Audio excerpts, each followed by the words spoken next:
Yoga does not change the way we see things. It transforms the person who sees. Good day to everyone present here. We greet you all on this juncture of our Day 5 of Faculty Development Program on Integrating Yoga in Higher Education on the occasion of the International Day of Yoga 2022, organized by Meenakshi Academy of Higher Education and Research, Chennai.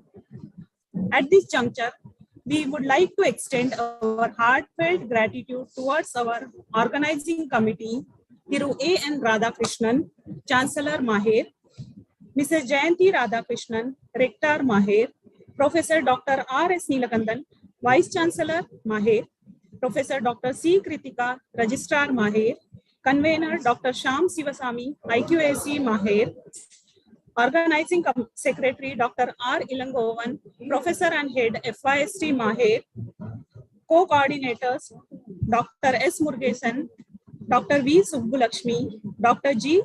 Ramakrishnan, Associate Professors, FIST Maher, Mr. A. Annadurai, Assistant Professor, FIST Maher, Organizing Committee members, PhD scholars, and students of FIST. Now I call upon Priyadarshini for invocation of the prayer.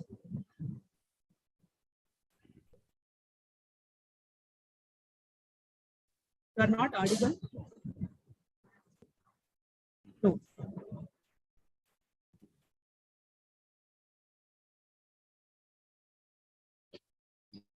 Oh.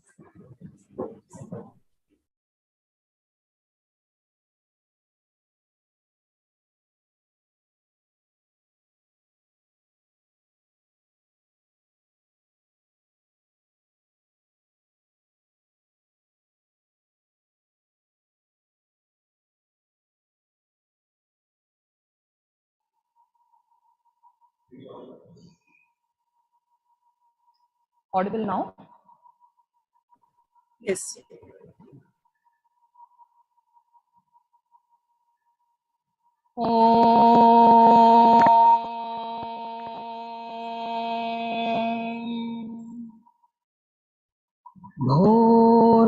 भूर्भुवस्सुवः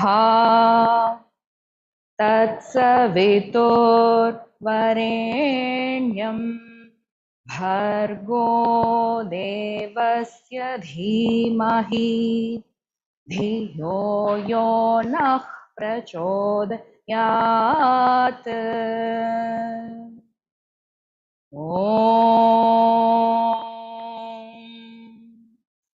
Shanti Shanti Shanti. Thank you. Thank you, Priyadarshini. Yoga is a perfect and practical system of self-culture. It is an exact science. It aims at the harmonious development of the body, the mind, and the soul. Yoga enables its student to acquire perfect control over the physical body, the mind, and the senses. It shows you the marvelous method of rising from evil to goodness, and from goodness to godliness, and then from godliness to divine splendor. It helps the student to attain perfect concentration of mind, ethical perfection, moral excellence, and spiritual calmness. It is the master key to unlock the realms of peace and bliss, mystery, and miracle. With this, I hand over the session to Nalini.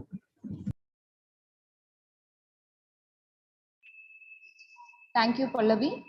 So now it is welcome address by Dr. S. Murugesan, who is Associate Professor of Faculty of Yoga Sciences and Therapy, Meenakshi Academy of Higher Education and Research, Chennai. So I would like to give small introduction about the sir. So he worked as a guest faculty for Diploma, PG Diploma, BSc, MSc, and so many programs. His specialization is yoga and alternative medicine systems, and he was the guest faculty for Tamil Nadu Physical Education and Sports University, Chennai. And his academic activities, he worked as the organizing committee member for National Conference, and he worked as the Board of Studies committee member of Maher, and he worked as the organizing secretary for various national workshops, and he has written 18 course material on yoga and traditional medicinal systems for various courses of Tamil Nadu Physical Education and Sports University, Chennai.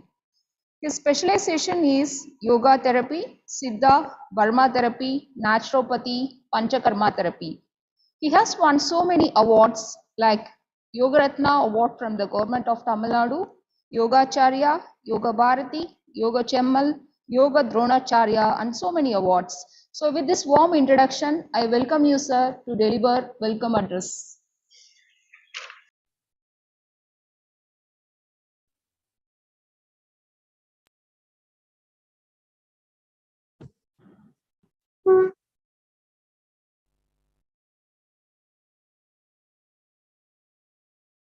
Very good morning to one and all present on this fifth day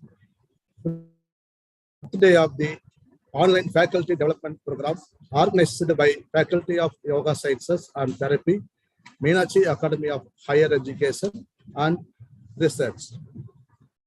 I feel privileged in welcoming our beloved Dr. R. Ilangovan sir, Professor and Head, FIST Maher. It gives me immense pleasure. In welcoming our guest speakers, Sri B. Maher, Corporate Trainer, Nanganallur, Chennai, Dr. K.S. Balasubramanian, Deputy Director, the Kupusami Sastri Research Institute, Chennai, Dr. K.S. Sai Leela, Assistant Professor, Department of Education, Annamalai University, and Dr. N. Chandrasekharan, Founder, Viniyoga Healing Foundation, Chennai. I welcome you all learned speakers. I welcome my colleagues of FIST Maher, Dr. B. Subbulakshmi, Associate Professor, Dr. G. Ramakrishnan, Associate Professor, Mr. A. Annadurai, Assistant Professor.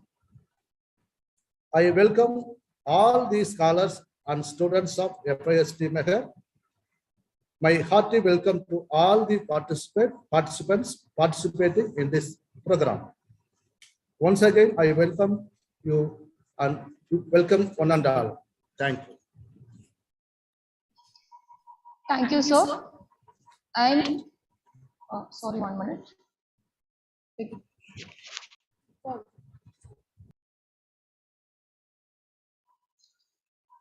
So now the session with life skills and yoga by Sri V. Mukund, Corporate Trainer from Nanganallur.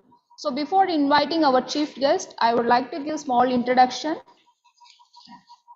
Dr. Mukundji, who is the competent and result-oriented professional who is having more than 10 years of experience across delivering training and development in personality development, time management, life skills, business communication, leadership, negotiation skills, time management, presentation skills, assertive communication, business ethic, and other soft skills.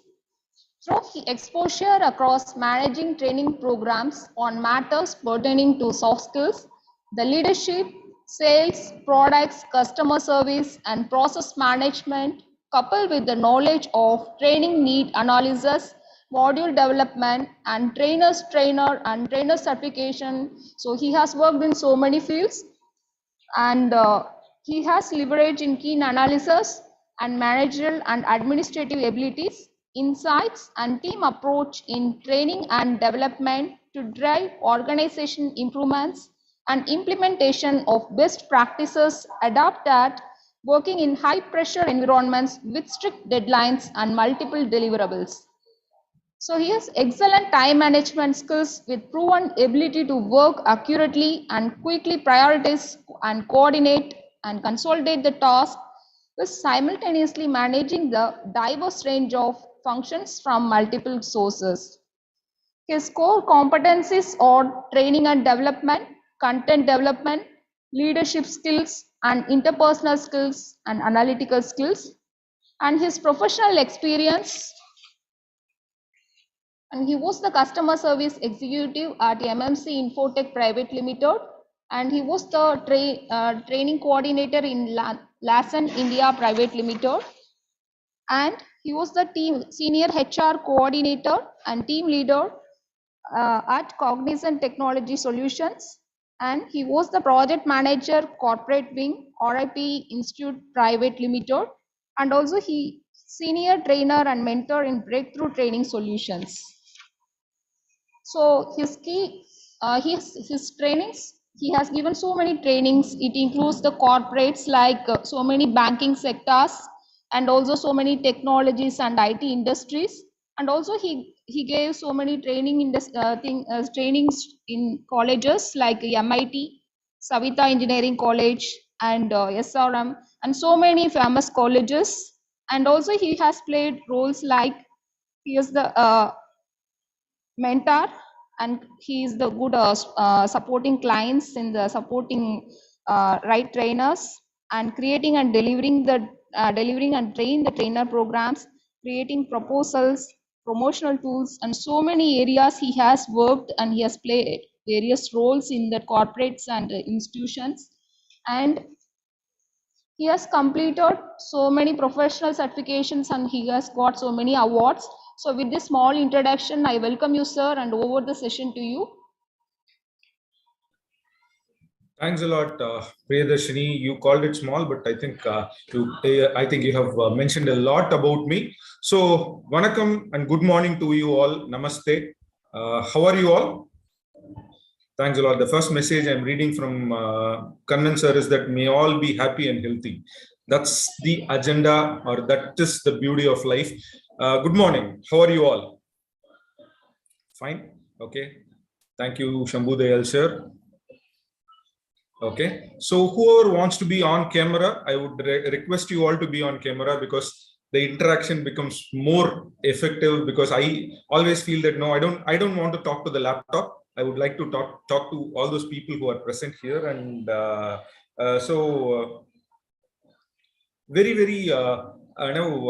this morning when I started, I was very happy. Every morning I start with one thing, that somewhere you're saying my internet connection is slow. Is there a challenge? Am I audible? No, sir. The participants' internet connection is slow, so they might not be able to start the video.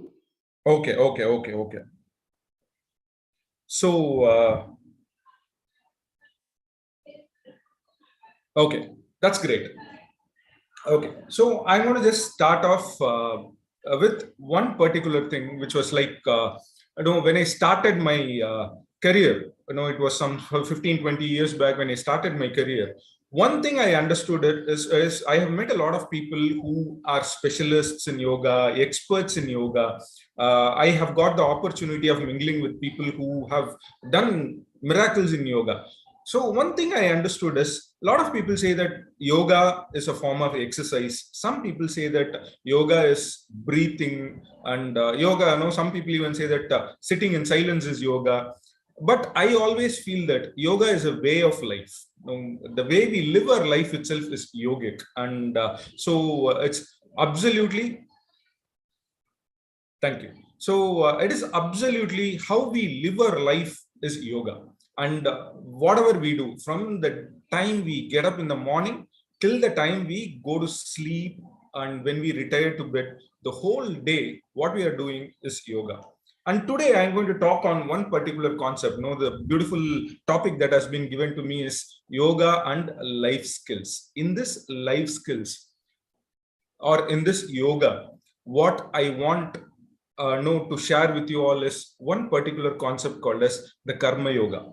And all of us, in a way or other, we are actually into this particular yogic feeling called as the karma yoga. And can somebody tell me what is karma yoga all about? I see a lot of scholars here. I see a lot of people. If you want to unmute yourself and say, you can unmute, or you can use the chat box to answer. So you can please tell us or tell me what you feel as karma yoga. Your thoughts on karma yoga. Yes, I could see a few hands raised. If you want to share any thoughts, you can say. Action, selfless service, Nalini says. Yes, then. Yes, sir. May I? Sir, yoga is skill in action. Exactly. Skill in action. Beautifully put. Awesome. Sir, Then? am I? Aligning. Okay. Great. Efficient way of doing ourselves action towards life. Exactly. Honest work, Shivaraju says. Action and unconditional service. Beautiful. And Shambhu Dayal, sir, you have raised your hand. You have anything to say?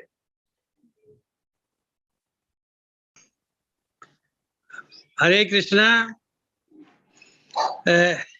See, Karma Yoga, basically. Sir, we lost you. Yoga means in relation to the God. Okay, correct. Exactly. So it is basically selfless service. Exactly, sir. Selfless service. Beautiful. I personally say, whatever we are doing in our life, there are so many things that we do in our life. It could be getting up in the morning or doing an exercise or reading a book or playing with kids or spending time with your family. Whatever you do, if you are 100% present there unconditionally, that is called as karma yoga. And so karma yoga is joyfully getting involved in whatever activity that we are involved in, whatever it could be. That's why we celebrate so many people. And when you take Bhagavad Gita, the whole of Bhagavad Gita, the book has been written on this concept called as karma yoga. I'm not getting religious, but I couldn't think of a better example when it comes to karma yoga. So a lot of the whole book of the whole script, I won't say book, the whole script or the whole Bhagavad Gita starts with the purpose of Krishna making Arjuna understand what is karma yoga all about. You need not sit in a posture, or you need not do different forms of exercising. But if your mind is focusing and joyfully involved in what you are doing, that becomes karma yoga. And that is what is life skills all about. Today we talk about so much life skills, deep work, focus. We are talking about so many things. All these things are nothing beyond karma yoga. When we are a karma yogi, we need not practice meditation separately, because meditation is a part of our life. When we are a karma yogi, we need not practice something differently. It was once I read something in a car. Okay, there was a Mercedes-Benz car which was going. I just wanted to have a close look at the car. I went close to the car and there was something written on the car. And it beautifully read, there were a couple of sentences. The first sentence said, "Life is beautiful." Oh, what a phrase it was, right? It was a Monday morning and I read it and I felt so good. Yes, life is beautiful. And the second line said, "Terms and conditions apply." That was even more beautiful. Okay, so that's what is karma yoga all about. Karma yoga is living our life beautifully with certain terms and conditions applied to it.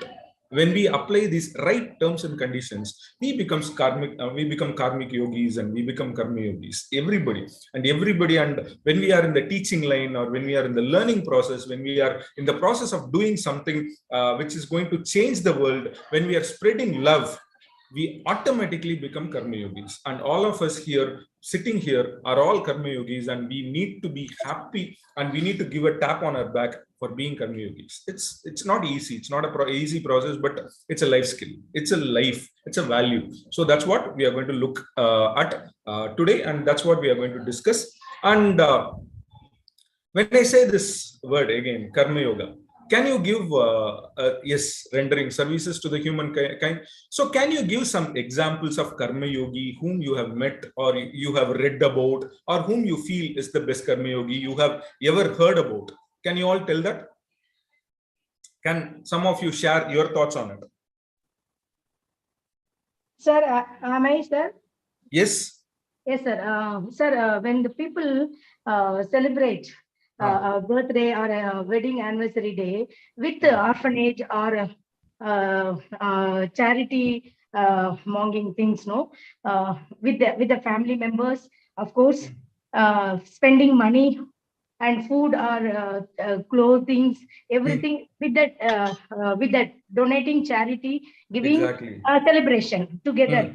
If they celebrate happily, efficiently, smartly, this may be called karma yogi life, way of life of leading. Great. Yes. Sir, shall I quote? Yes, why not? I want to show the living examples.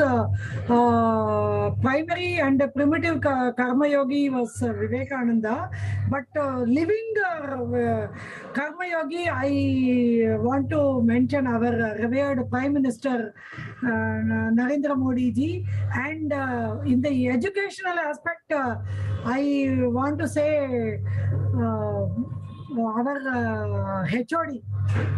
Dr. Ilagavan sir is the real karma yogi, because he is always breathing, eating, walking yoga. Okay. That's great. Yes, so many examples are there. Vivekananda, Swami Vivekananda, Vedatri Maharishi, Nagendra Guruji, and if you go back to mythology, one of the greatest of Indian epics. We have this two of the greatest epics, Mahabharata and Ramayana, and it says one of the greatest karma yogis to have ever come down to this earth is Janaka, father of Sita. Okay, he is considered as one of the greatest karma yogis who has ever or celebrated or decorated this earth. Why? Because he was the greatest king. Even though he was ruling a very small kingdom, he was one of the greatest kings. And Dasaratha was the biggest. He was ruling the greatest of empires, the biggest of empires. Janaka was very small. He was ruling a very, very, very small country, or a very small kingdom. But his kingdom was flourishing just because Janaka was there. And his family, he had love and affection. He was showering that love towards Sita and so many other people. And his love and affection and care for people was unconditional. Still, he was living a life of a yogi. So that's what it is. And to become a karma yogi, we need to understand something called as our focus. So I'm going to just blend certain Western philosophies and Eastern philosophies to understand what is karmic yoga or karma yoga. So here, there are three circles. This is one example from yes sir, Sambudayal sir, you have anything to say? You have raised your hand.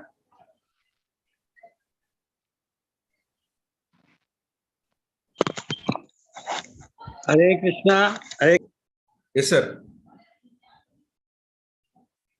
Sir, we lost you. Karma yoga. Typically, it is a selfless service.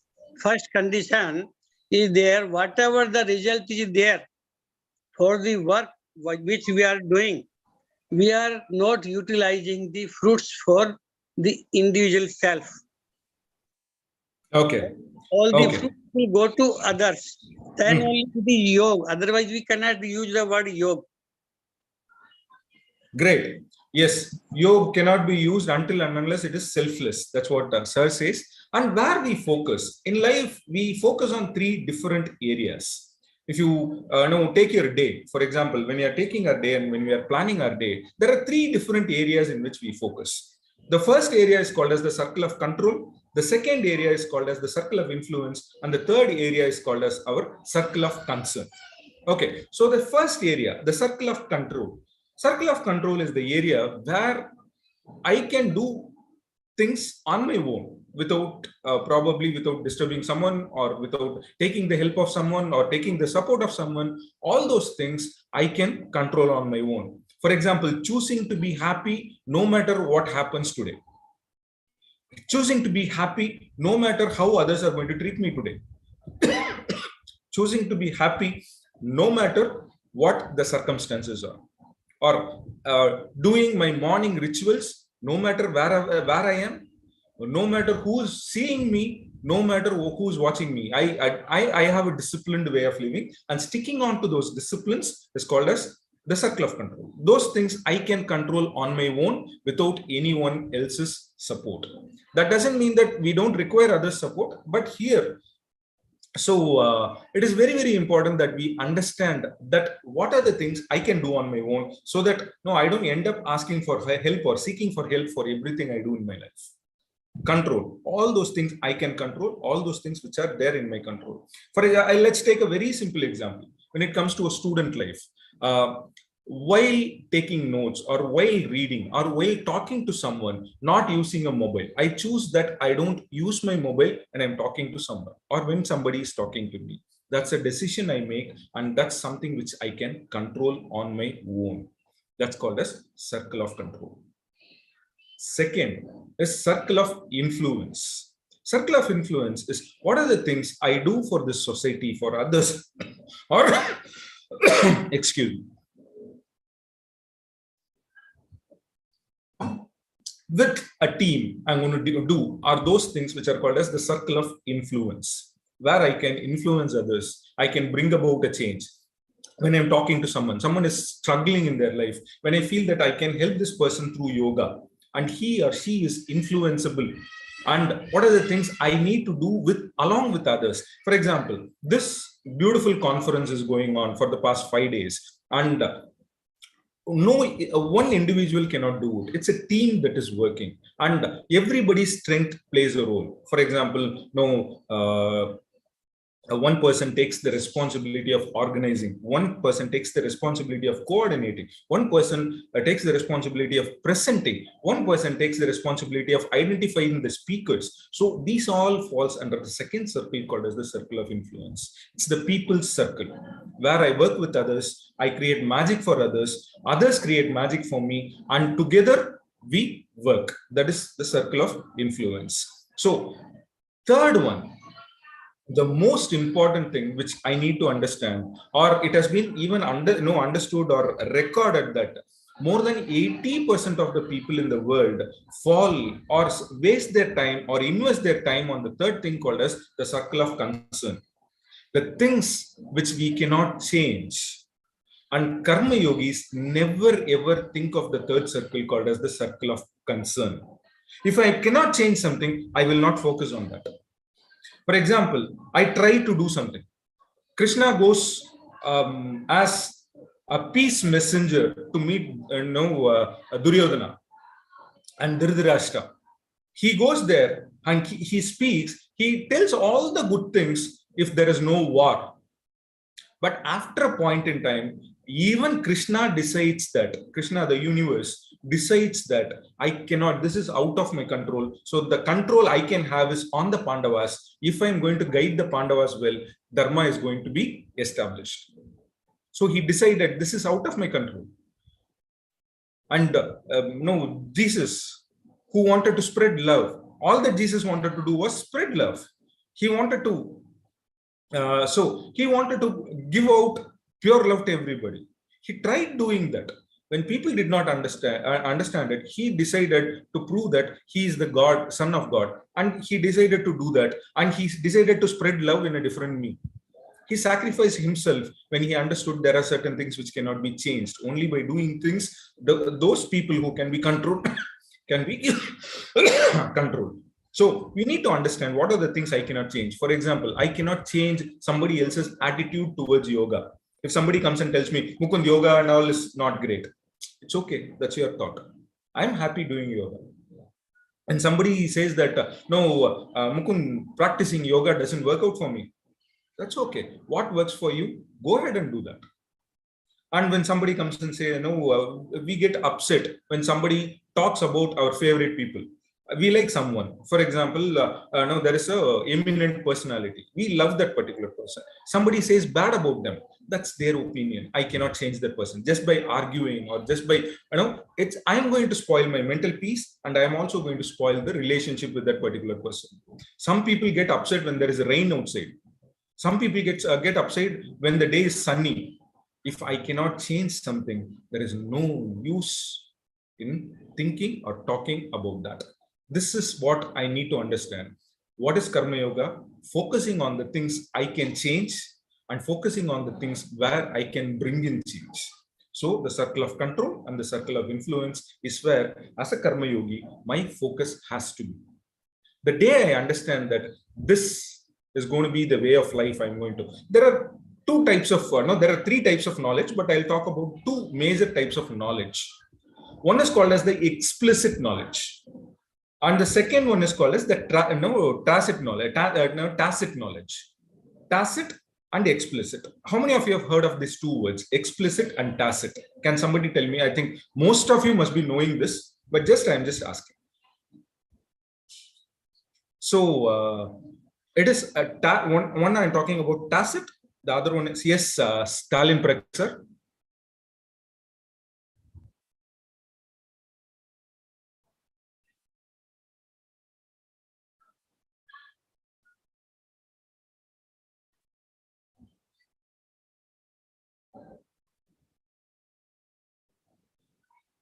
Yes, sir. Stalin Prakar, sir, you had raised your hand. Do you want to say something? He is requesting to unmute.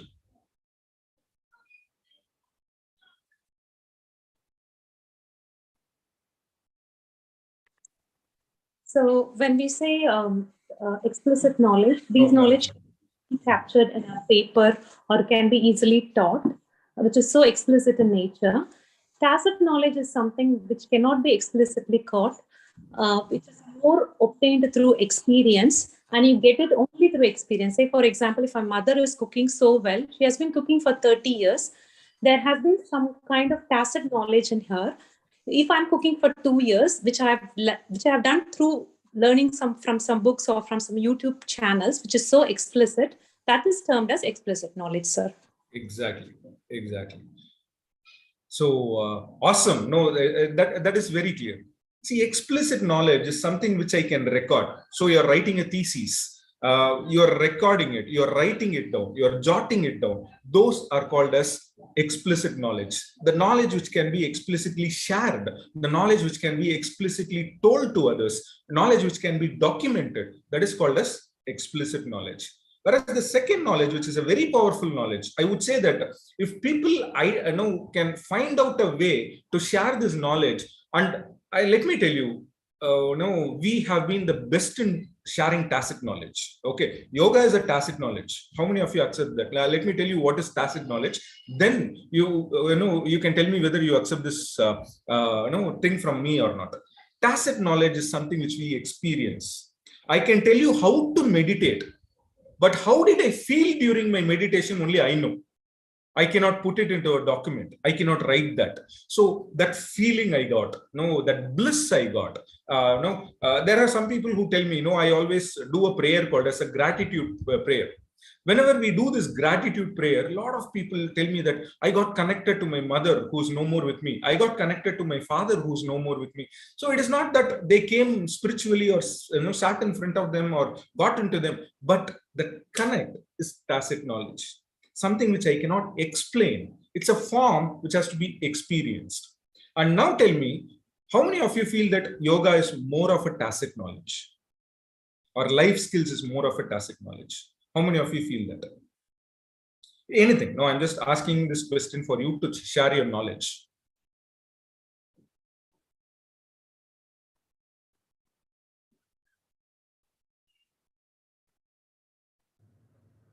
Sir, yoga is mostly experiential. See, whatever we learn, whatever the conference we are attending, but we have to experience. Whether doing asana or pranayama or mudra or bandha or kriya, whatever it is. So we have to experience. So yoga is 99.99%, I can say it is experiential. So it is more of tacit, but it can be explicit also. Exactly. Explicit. See, yoga, for example, I'm teaching Surya Namaskar to someone. That's the teaching is explicit. Correct? Am I right or wrong? Teaching is explicit. How I feel during Surya Namaskar, that experience I'm going through, that is tacit. Okay. And it's a combination of both explicit and tacit. That's the beauty of yoga. That's the beauty of, yeah. Yeah. So it's a, yes, sir. Yes, madam. Sorry. Sir, it's both, sir, explicit and both the things are there, because see, when I am practicing yoga continuously, in order to control myself, that anger management, everything, in order to control as a parent, teacher, parent. Okay, sir. So it will be unconsciously, I am expressing through my calm down way of dealing the people, even it's anger provoking occasions, silently and smartly, efficiently tackling and solving the problem. No, sir. So the words I use, even that bad adverse situation. So in this way, sir. So I would like to express these things. Thank you so much for. Thanks a lot. Thanks a lot. Communication we take. In communication, what we say is in our control. How we say is in our control. How they perceive is in their control. And that is tacit. And so whatever is there in our control is explicit. Whatever is there in somebody else's control, that becomes tacit. So the moment we understand this difference, our focus towards Karma Yoga becomes very, very clear. So yes, am I clear till now? Did it make sense till now? Can we go on the same way, or you want me to change my approach? Are we fine till now?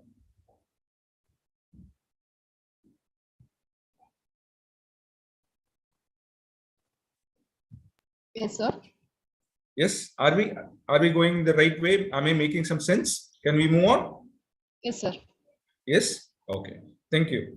And so to bring in this karmic or karma yoga into our life, the focus into our life, what are the 4 things we need to focus on? And when we focus on these 4 areas, when we discipline our life towards these 4 areas, I think becoming a karma yogi becomes very, very easy. And that's what Maslow says.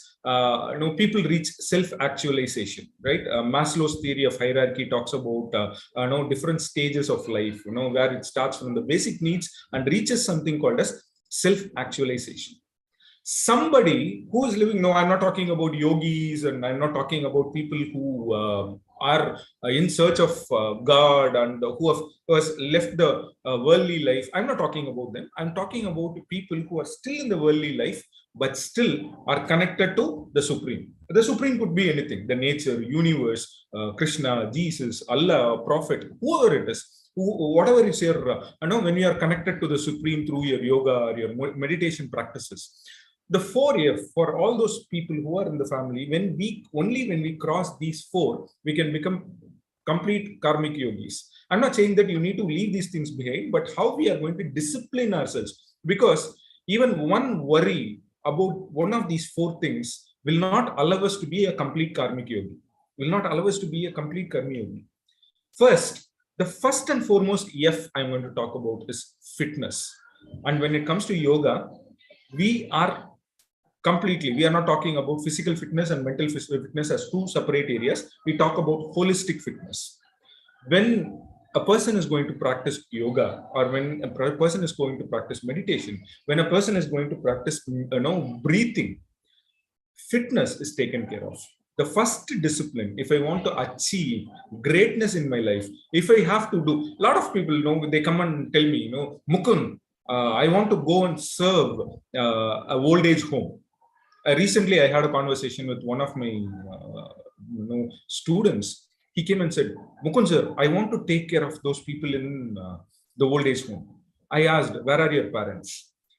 He said, my parents are in a different state. What are you doing here? He said, I'm working here. First thing I need to do as a human being is I need to take care of what is there with me before I could take care of what is there outside me. First, I need to take that deeper dive of taking care of my fitness first before I could talk to others about their fitness. My first goal, my vehicle is this. This is my vehicle. All the temples, all the mosques, all the churches are man-made, but this is God-made. This body, the physique which has been given to us, the mind which has been given to us is God-made. When all these temples and the churches or the mosques have been constructed by the human, God constructed this, or the nature or the universe constructed our body and our mind. So it's first, my priority is to take care of my fitness. My fitness. It's not selfish. It's being self-worthy. Okay, I respect my body. I respect the vehicle which has been gifted to me. I take care of it. So the first focus and the discipline a karma yogi has to focus on is fitness. Second, see, unless and otherwise I'm not fit, I cannot go out and talk to people. Unless and otherwise I'm not fit, I cannot go and give good things to others. Unless and otherwise I don't take care of my physique, I cannot go and talk to people about discipline. So first thing I need to focus on is my mental and my physical fitness, the holistic fitness. Second, a very, very powerful thing I always feel is we need to be focused and disciplined towards our family. Family, fitness is a vehicle which has been given to us. Family is a vehicle which we chose to drive. My spouse, my parents, where at the end of the day, when I come back, I know that this is the example I gave you. Like when this person came to me and asked, I need to take care of my the people who are there in the leave alone orphanages and leave alone old age homes. Definitely, they need our support. I'm not denying that. But before that, are we taking care of our own children? Are we taking care of our own parents? Are we true to our spouse? All these things, when we have a focused and a disciplined approach towards family, that is also a part of Karma Yoga. That's very, very important. So it's not that you get selfish here. Again, I'm saying a lot of people say, Mukund, if you say my family, it is selfish. No, it is not selfish. It is like, if I have to elevate myself to the next level, I need to ensure my base is strong. These are all the basics. When my basic is strong, I can elevate myself to the next level. If I'm going to worry about my basics, where is the question of elevating myself to the next level? When I sit for meditation, I need to, in Tamil, they say, Mei Marathal. Mei is our body. We have to forget our main. Main is our body. We need to forget our body when we are sitting in a meditative posture. I'm not sure how many people can sit with their legs folded for more than 10 minutes. Joint pain, knee pains, everything comes and people are not able to. I'm talking about people in their 20s and 30s, leave alone the 40s, 50s and beyond that.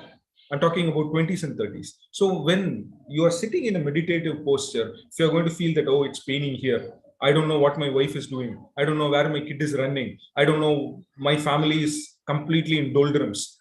When I'm going to think of all these basic things, where is the question of elevating myself? So the second focus I need to give for myself is family. So third is finance. A lot of people might even object to this question, object to this particular point. I have heard exactly, Shamla madam. It starts from my family to the society. And so here, the most important thing I need to understand is finance is important. How many of you say finance is important? Money is important. I'm not talking about crores. I'm not talking about, how many of you say finance is important? A balanced finance. Yes, I could see a few hands going up. Okay.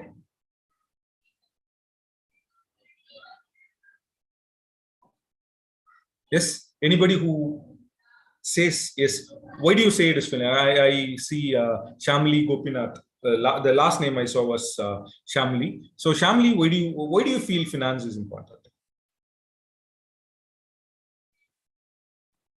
Yes, sir. Ilambo sir says. Yes, anybody who can unmute and say, why do you feel finance is important?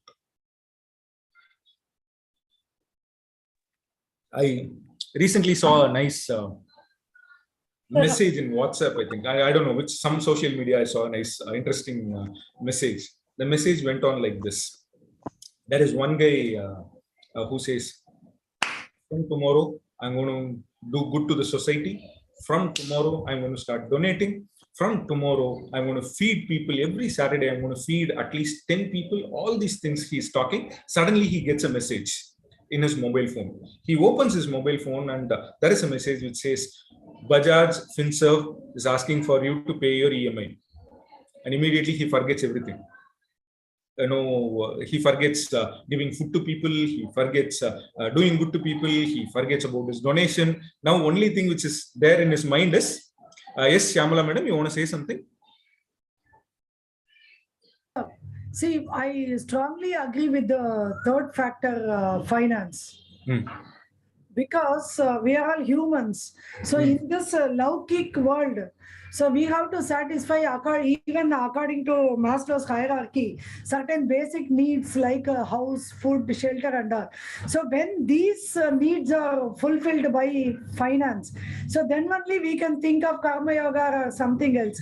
When I am hungry, when my family is hungry, when I don't have proper dress, when I don't have a home, how can I think of service? So though finance may at the outside it may look absurd, but it is one of the basic route which helps us to go higher in the hierarchy to reach the self-actualization through the karma yoga in yoga or self-actualization in psychology. So exactly.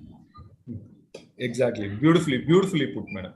And there was, I think Nitya and Lakshmi madam was also asking to get unmuted. Can we help her get unmuted? Yes, sir. This is Yes. Nitya Lakshmi. Yeah. Sir, just in line with just what you told, we can elevate the next level only a basic of. Say, for example, I'm taking a class in yoga on every weekends. I can only do that provided that I have a stable finance position, provided I have a better room, provided I have an internet connection, etc. So if I have to still struggle for a proper house, or if I have to still struggle for a poor internet connection, all my energy, my effort, my time is just spent in just fulfilling the basic needs. So I cannot elevate to the next level, which is teaching yoga to others. So it is as simple as that. You have rightly said, sir. You can elevate to the next level only if your basics are fulfilled. Exactly. Superb. Thank you. Thank you. Yes, sir. Hare Krishna. I just want to add something. You see, for karma yoga, basically we need attitude for service. That is the first requirement. Regarding finance, definitely in the initial stage it is required.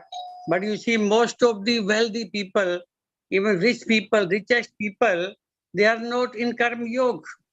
You see the situation. So the important thing is the attitude for the service. If one is having the proper attitude for service, definitely he will do this in beg or borrow, whatever is required, and he will be in the karma yoga. Yes.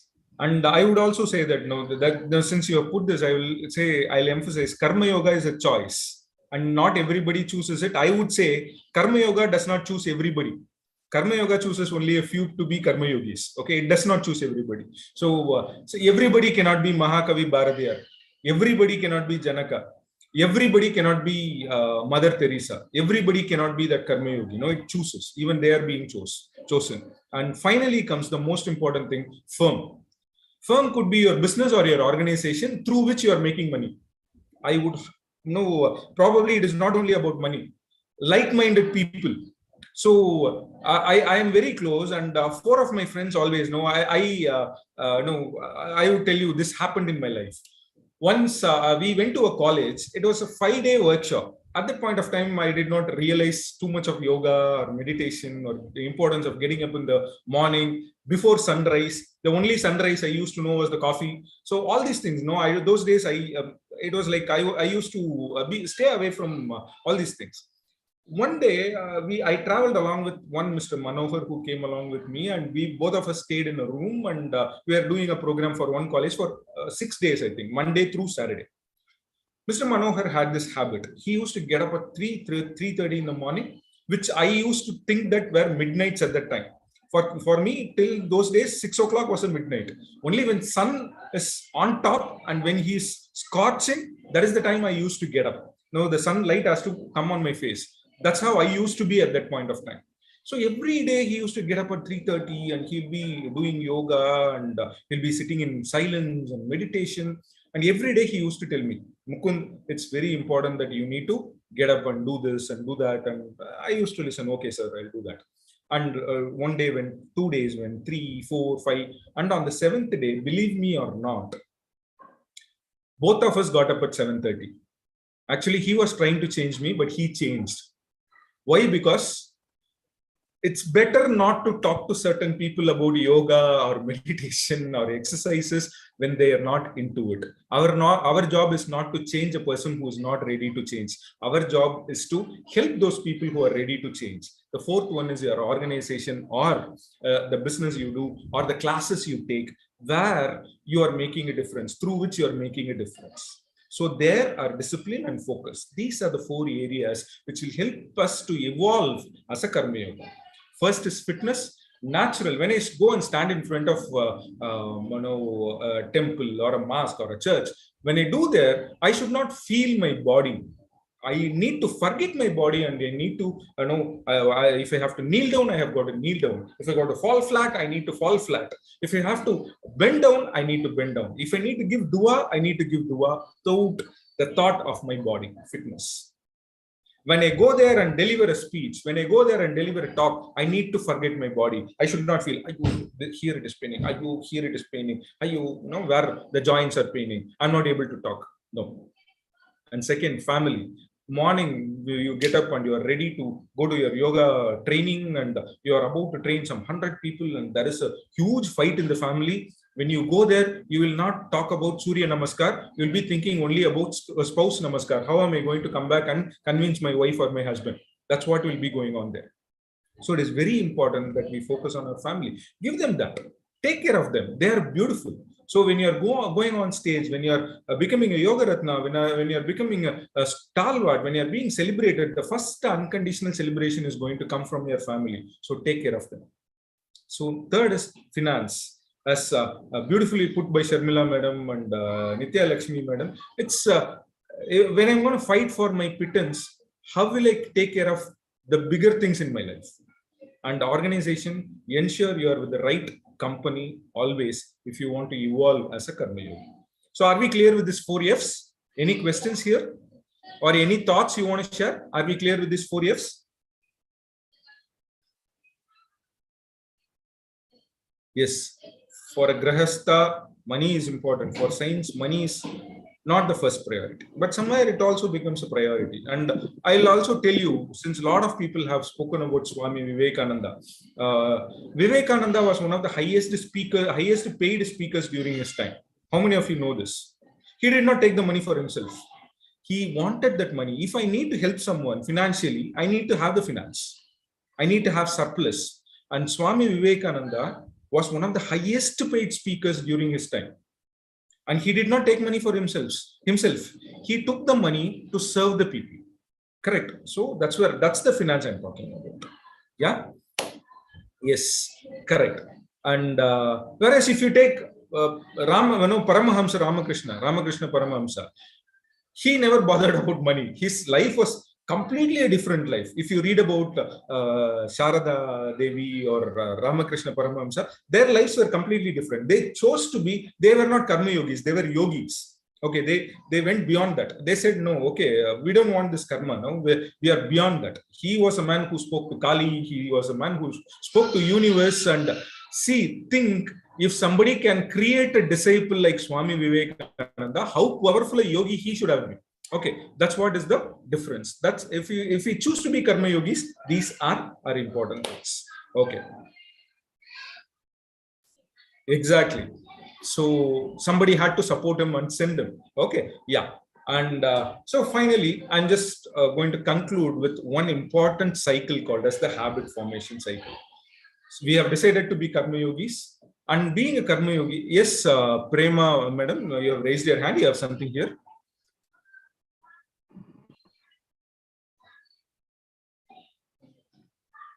Yes, madam.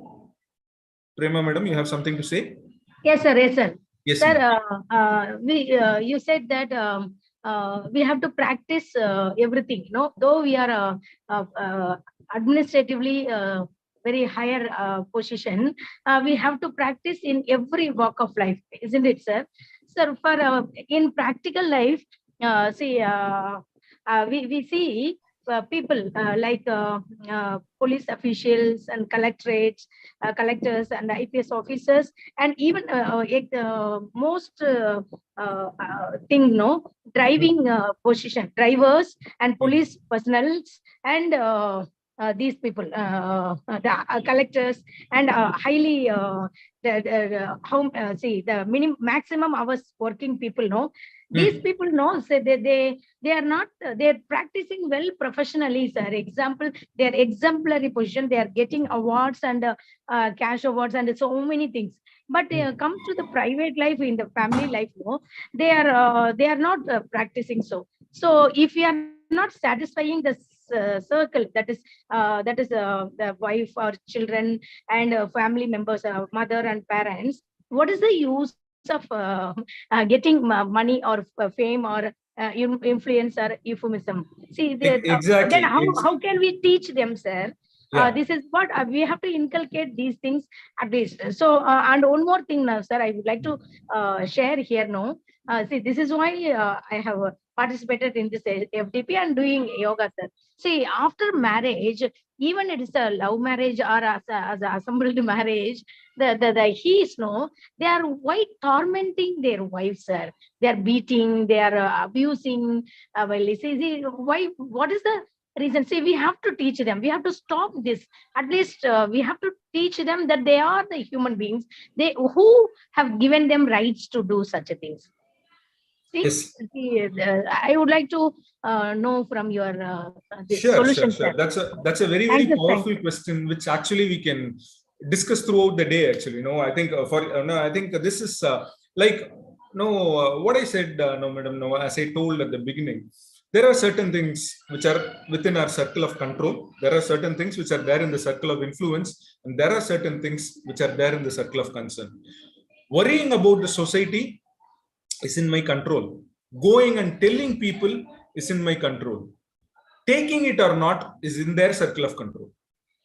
And when we are going to take this, no, see, if you take why Swami Vivekananda is celebrated as a great scholar or a great, he decided that I am going to come out and tell, even during Bhagavad Gita, Krishna told this to Arjuna because he would be the right person to listen to. There was Karna, there was Bhishma, there was Dronacharya, there were so many stalwarts. There was Kripacharya, who was a saint, who was already, there were so many. There was Vidura, though he was not in the battlefield. Vidura is considered as one of the greatest karma yogis. He was there, but Krishna chose Arjuna. Why? Because he knows his circle of control and he knows that where to pass on this knowledge. Our knowledge is precious. Our information we have is precious, and we need to share it only to those people who are going to take it. We can unconditionally share it. Taking it or not is their karma. We cannot go beyond that. Taking it or not is their way of life. We cannot go beyond that. Taking it or not is their conditioned brain. We cannot go beyond that. I think somewhere we need to draw the line. Who is that who's going to take this, and who's not that who's not going to take this? I think I have a message in the chat box. Okay, so it's very, very important. And second thing, Prema madam, I would say is that don't allow this to disturb you. So I went and told this guy is not taking it. If that is disturbing you, we are not living our karma yoga completely. Here, if you see, yes, madam. Yes, madam, you are about to say something. And I am doing my karma yoga. I'm sorry because I am surrounded by kids and all of them are making noise. I'm sorry for that. Okay, yes. Yes, Prema madam, you raised your hand. Yes, sir. Yes, sir. Because you said in one point we have to stop this one disturbed by these things, no. But the thing is, no, it is not allowing us to sleep, sound sleep, sir. It disturbs us like anything, because the tormenting by the husband, no. We heard the mother, no, mother of the child, she, the daughter. If she has given a step for going to police station here like that, the other day that the same daughter, no, mama, we have convinced, okay, he is treating me well. See, like that. So saying that mother itself, she is the right authority, no. So she says that, ma, don't be disturb yourself, leave it. These people know, this husband and wife, though she's my daughter, see, even in the case son, no, they used to tell. So this is the case, no. So, but we are disturbed by these people, no, sir. Yeah, see, very difficult. See, yes, we can talk about karma yoga. We can talk about so many things. At the end of the day, all of us have to understand, none of us are Swami Vivekanandas, none of us are Krishna, none of us are Jesus to evolve completely. Okay, we are still in the family. Okay, we are still there as a part of our day-to-day living, and getting disturbed by these things are natural. Accept that. Okay, so I'm going to come upon a point where I'm going to talk about 3 A's with which I'm going to close that. So where we need to accept certain things which we cannot change in our lives. Okay, and when you feel that, okay, for example, you are saying about a mother and a daughter, and daughter being tormented, but at the final, last moment when you're trying to give a complaint about the person who's tormenting, she comes and says, no, it is okay, we have convinced everything is fine. Once we can try to help, twice we can try to help, even though they are a daughter or a son. Third time, when they are not ready to take the help, we need to put them into the circle of concern. If they are not ready to take our help, we cannot help it. See, for example, when somebody is coming and trying to stab someone else, you can go and catch. When they are trying to stab themselves, we can stop only to a point, because when we are not there, every time we cannot see that particular person. When they're going ahead and they're stabbing themselves, we cannot help them. And if we allow that to disturb us more and more and more and more, it is going to spoil our mental peace and our physical fitness and our happiness in the world. See, when you know that they are like this, you try to help once, you try to help twice, thrice, 4 times. But after that, beyond, when they are not ready to listen, that means that they have a different plan. Allow them to execute their own plan. You live your life, even if it is family, I'm saying. Okay, so I asked you to focus on family, but if family is becoming a problem, if family is becoming a challenge, there your fitness becomes your priority. So let family does not disturb your mental fitness or your physical fitness. Focus on that. Focus on the thing that you can change and leave all those things that you cannot change. That is the only thing you have got to live by. Okay, so how am I going to change? I'll tell you, we are talking about karma yoga. We are talking about great people. We spoke about yes. We are talking about so many great people. Let me talk about a simple karma yogi whom I met in my life. One day, it was a very hectic day. I completed back-to-back 5 training sessions, and I was just waiting for the day to end, and I was just waiting for me to come back home and hit the bed. I was all set. I was ready to go back home, and that day there was a challenge in my car, so because of which I need to take a rick. Okay, when I got into an auto rickshaw, so it was 11:30 in the night, and I have to travel almost close to 70 kilometers in that auto.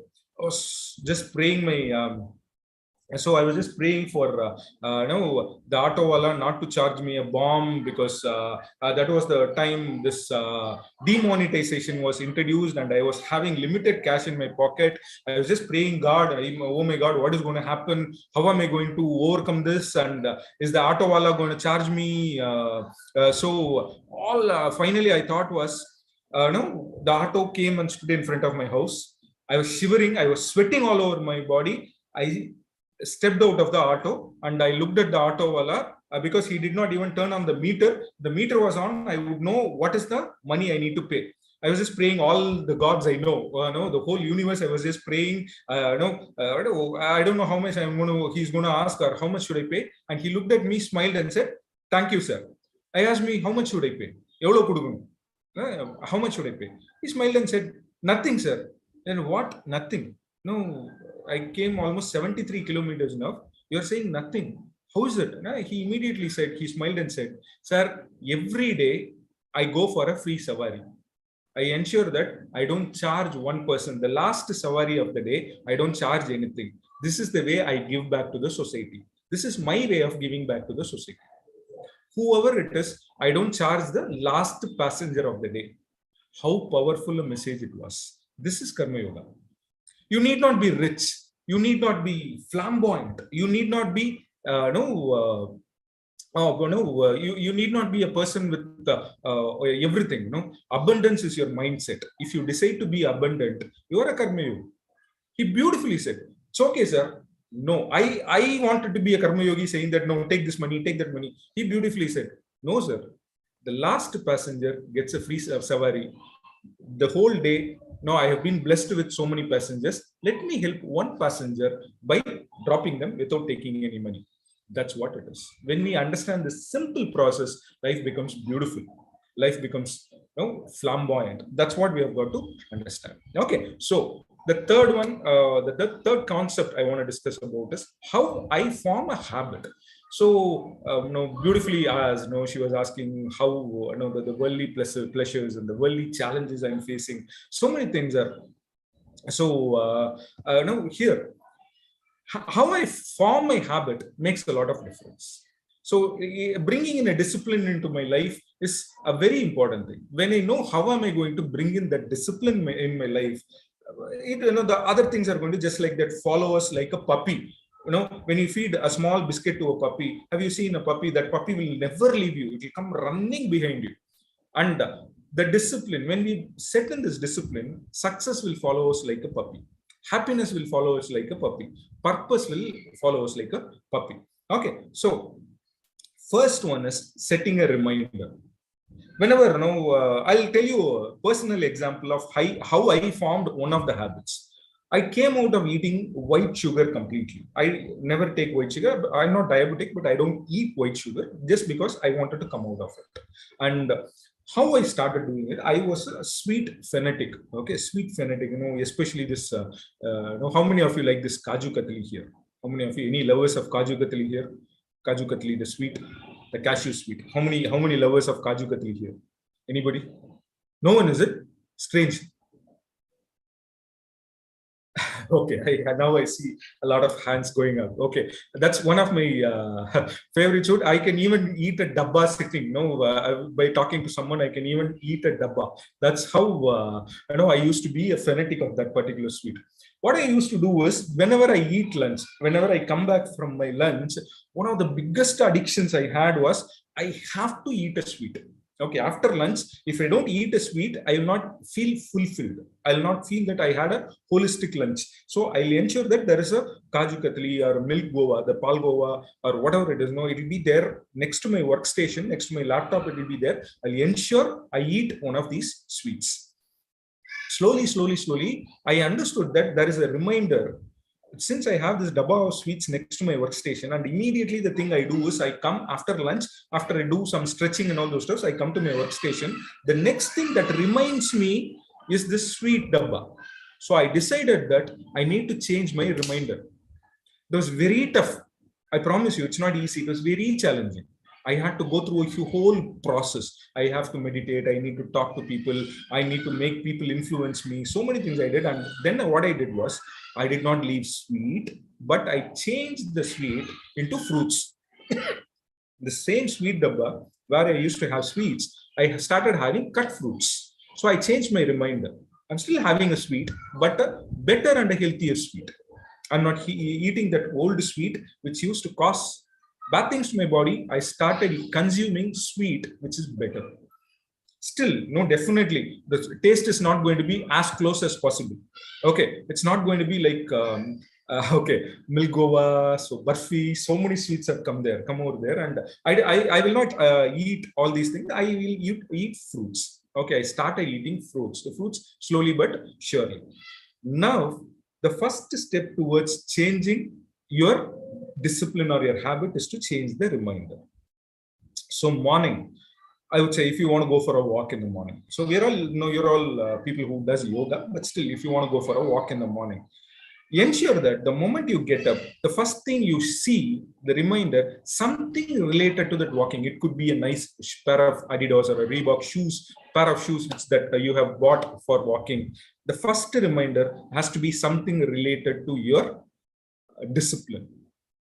And when you continuously get into this reminder, now we know that after 21 days, it becomes a habit. After 64 days, after 48 days, that mandala, after the mandala, it becomes a part of your life. After 90 days, you become that discipline itself. You become the discipline itself. After 1 year, 365 days, you are going to resonate. People who look at you are going to start following the discipline that you follow, because they know that you are you're a person who's living by that particular habit. So after reminder, it becomes a routine. When you consistently change your reminder, it changes your routine.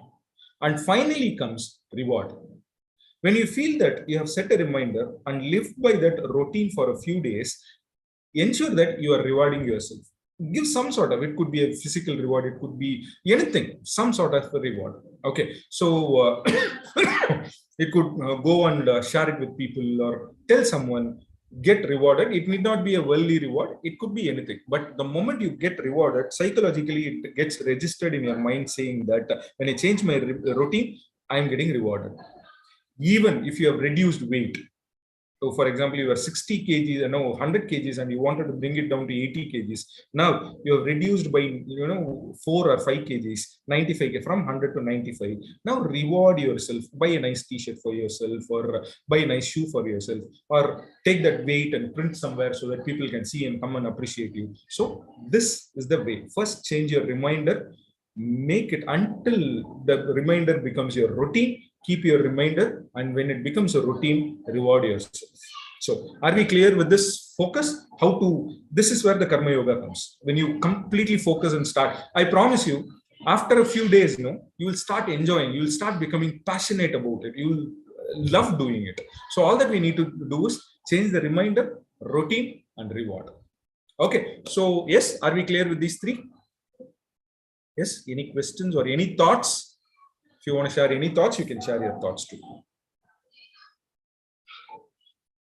Yes, any thoughts you want to share here? Any thoughts that you would? Yes, Shyamla, man. My doubt is Karma Yoga, Bhakti Yoga, and Jnana Yoga. So, is there any krama? So we have to do first Karma Yoga, then we have to go for Bhakti Yoga, and then Jnana Yoga. Nothing. Actually, all our granthas or everything, they talk about whichever chooses you. So let me give you. We had in Tamil literature, we had Andal, right? Tirupavai. Okay. So have you heard of Tirupavai and Andal, Madam Shyamala, Madam? Sure. Have you heard of it? Sure, sir. Sure. Yes. Now tell me, Andal is a Karma Yogi or a Bhakti Yogi?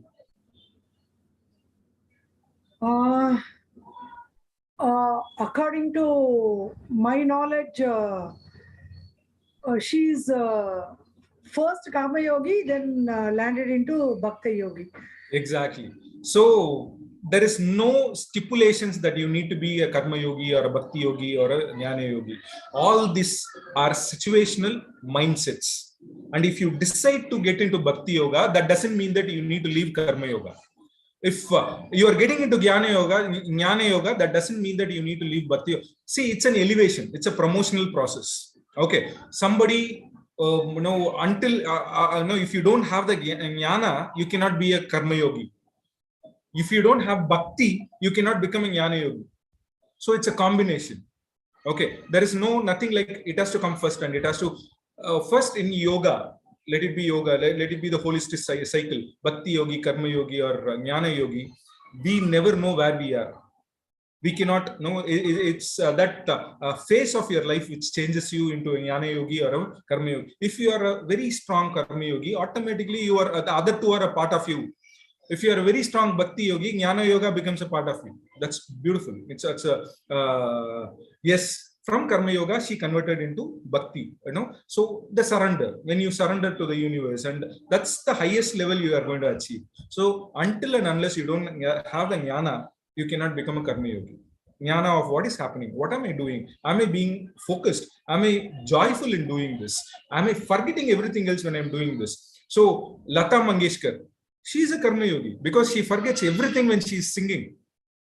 Let us take Laugika, no? Let us take worldly pleasures. Let us take Sachin Tendulkar. When he is batting, he forgets everything. He gives his 100%. He is a Karma Yogi. Even no, anybody who's performing great, M.S. Subbalakshmi, you cannot see a better Karma Yogi than her. When she is singing, when she is on stage, she surrenders to Krishna. She's a Karma Yogi. But when she is singing, she gets into that Bhakti Yoga where she surrenders to the Krishna or the Lords, you know, everybody. So all these things that we have got to understand is, yes, sir. Yes, Sambudayal Sharma, sir.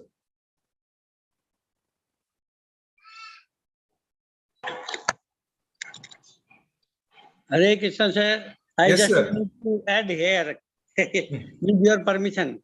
Yes, sir. You see, the process from karma to jnana, and jnana to yoga, and yoga to bhakti. It is a process, in fact. Correct. It is a process. The purpose of the human life is self-realization. I am not talking about any religion and all. Exactly. Anybody may be from any religion. The purpose of the human life is self-realization.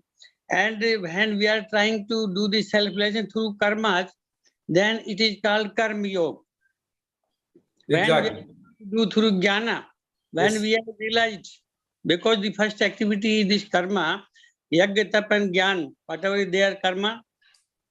So in Bhagavad Gita, 18th chapter, in the 5th sloka it is mentioned, yagya tap dhyan karm tajam karm evyat yagyodanam tapasyev pavanani manishanam. Because when we do selfless service, there is purification of our heart, purification of mind, Exactly. purification of atma. So we Exactly. go at another level. Then yoga, our this Ashtanga yoga also, it is a process. There are 8 limbs, and the last limb is samadhi. In samadhi, yogi realizes the Lord. Exactly. So Exactly. basically, like that, the bhakti yoga is that is the direct stage. And but in bhakti yoga, all are included. It is the highest stage rather. Thank you. Exactly. So, we can take hundreds of examples. If you say Mahatma Gandhi, he started off as a Karma Yogi, and he became Mahatma because he went into that surrender mode, and he became that. He demonstrated Bhakti Yoga, and the Bhakti Yoga here is different. His Bhakti was towards the country. He surrendered himself to the country and the upliftment of the country. Bhakti, we need something to connect, and if it is there, you become the Bhakti Yogi. Excellent. Thanks a lot, sir. And finally, I'm going to conclude my session with 3 A's to become a Karma Yogi. One is accept, the second is apologize, and third is appreciate.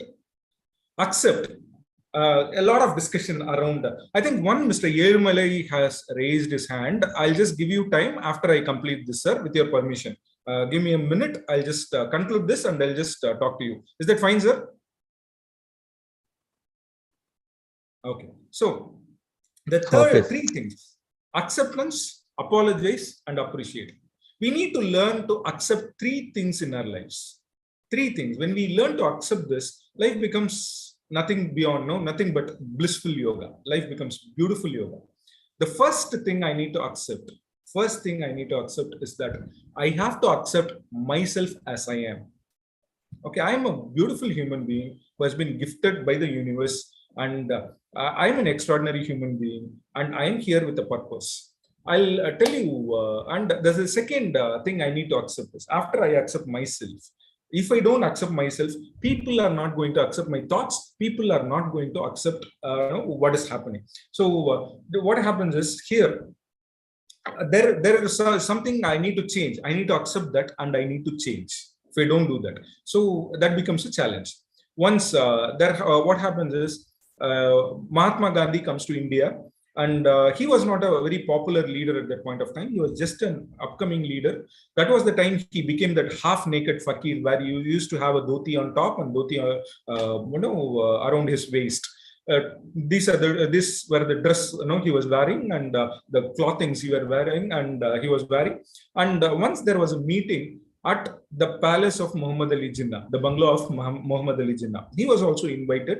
He went there, and when he goes in, if you watch this Gandhi movie, this scene crops again and again and again. This is a very interesting thing that caught my mind very young, in a very young age of mine.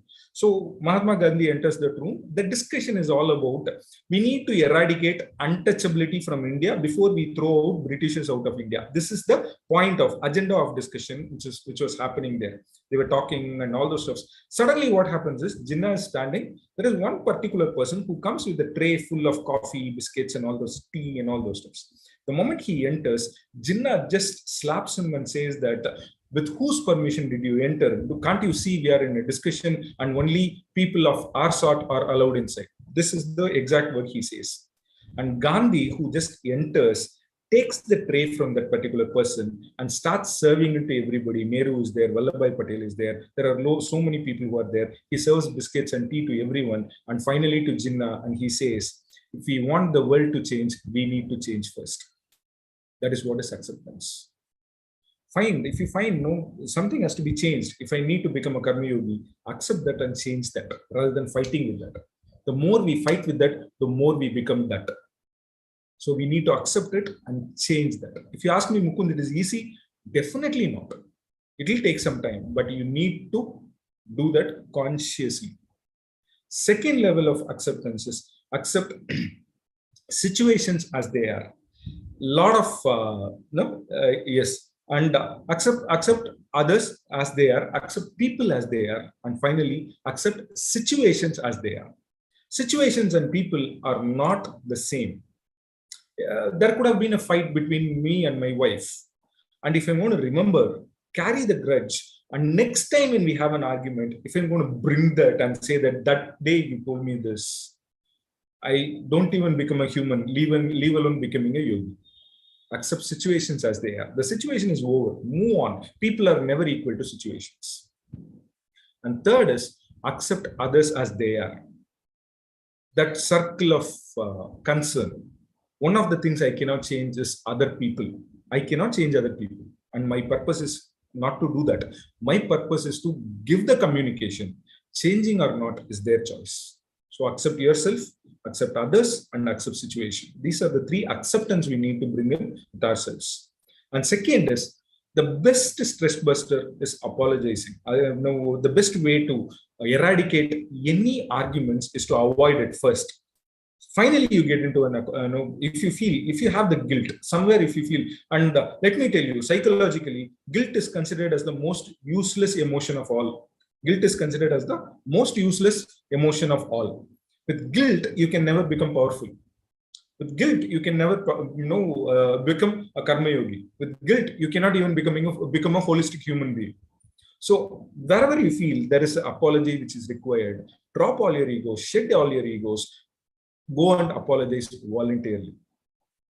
And after that, if you feel that person has still not accepted your apology, that is not your problem. Our problem is to go and apologize. My load has been downloaded. It has been kept. After that, it's their choice to accept the apology or not. And finally, appreciate yourself and appreciate others. Now I'm going to go silent for 1 minute.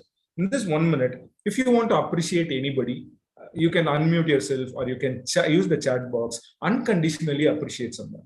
It could be your parents or your spouse or someone you love, someone from whom you have been listening to all these 5 days, or someone whom you know, your colleague or your friend, anybody whoever you want to appreciate, take a minute or take a few seconds to appreciate that particular person. I give you a couple of minutes time for this exercise. Let's do it openly. Can we all do that?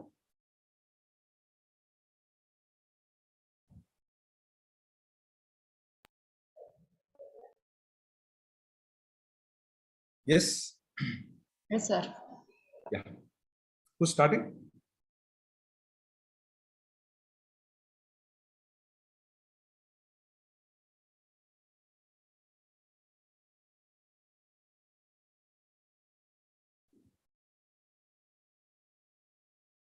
Yes. Whoever wants to start. You can unmute yourself or you can. Yes, Dr. Shamala Vijay. Yes.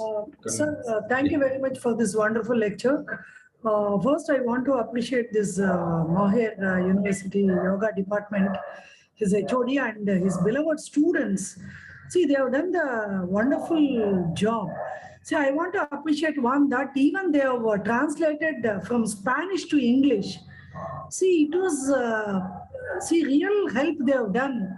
See, I don't know which language I was listening to. And see, the students under his guidance, they are so shrewd and they are swish enough. They are very swift.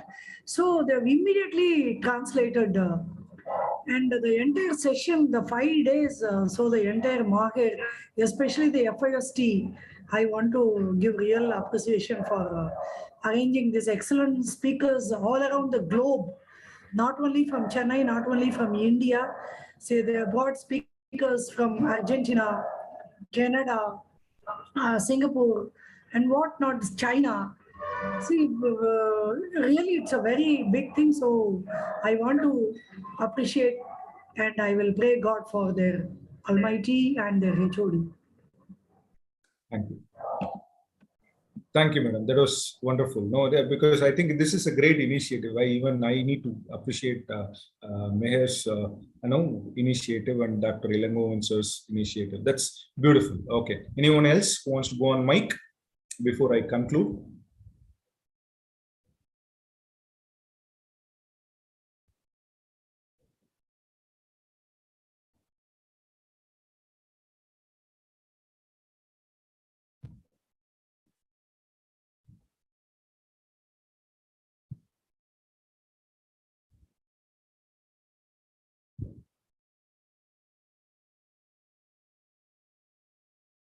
Yes.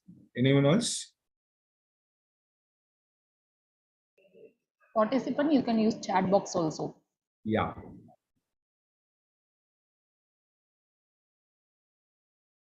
Okay. So you can just think of, let's spread love wherever you are, wherever we are. Let's just unconditionally spread love, appreciate people and appreciate things, whatever. That's what is life. Life is all about appreciation. I would conclude with a very interesting story of because Karma Yoga is nothing but purpose. When we have a strong purpose in our life, we focus more on what is that we are going to do, and we are going to focus on our fitness. We are going to become fit. Everything we are going to focus on.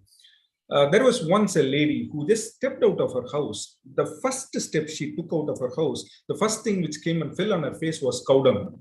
Cow dung was thrown on her face. She just wiped it and continued walking. Rotten tomatoes were thrown on her. She continued walking. Stones were pelted on her. She started oozing blood over here. She just wiped and she continued walking. Everything on the streets, every dirt which was found on the streets were thrown on her. She did not bother about it. And only, there was some small tingent of feeling which was there, was that all these people who were throwing all these dirts on her were people who were very well known to her. All these people were such, she thought these were people who were, all nice, their friends, and she thought that they were families. And when she was giving so much importance to these people were throwing all this mess on her. She initially felt very bad about it, but she continued walking, and she continued walking. And at one point in time, she understood that they're not doing out of their wisdom. They're doing it because of so many things. After walking for a kilometer or two, she reached a thatched house, sort of a setup. Thatched house, it was like a hut. And she entered. And the moment she entered in, there were 4 girls who were eagerly waiting for her to come.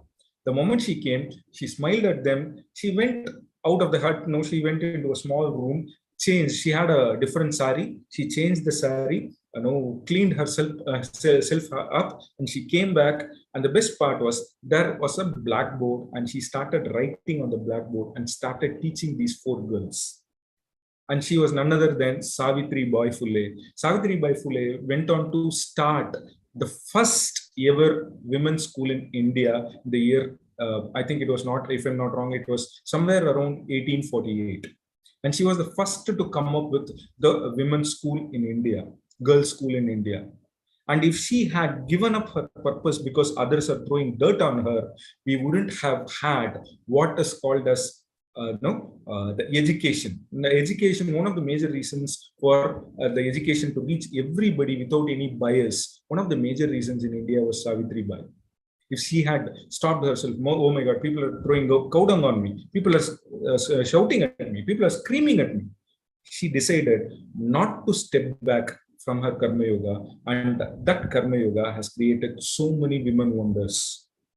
And so the bias was broken. And all these things happens because of a spark, and that spark is Karma Yoga. Let us do our best. Rest, we will leave it to the universe, and it will be taken care of. And thanks a lot for your patient listening. It was great interacting with you, and I'm sure I have added some value to you all. Keep smiling. Let's spread love. Let's spread happiness, and let's keep appreciating people. Thank you all. Thank you.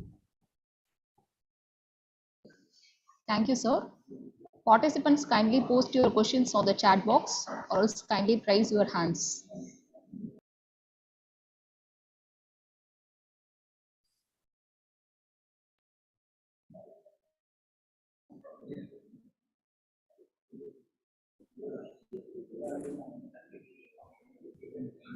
Sir, I think no.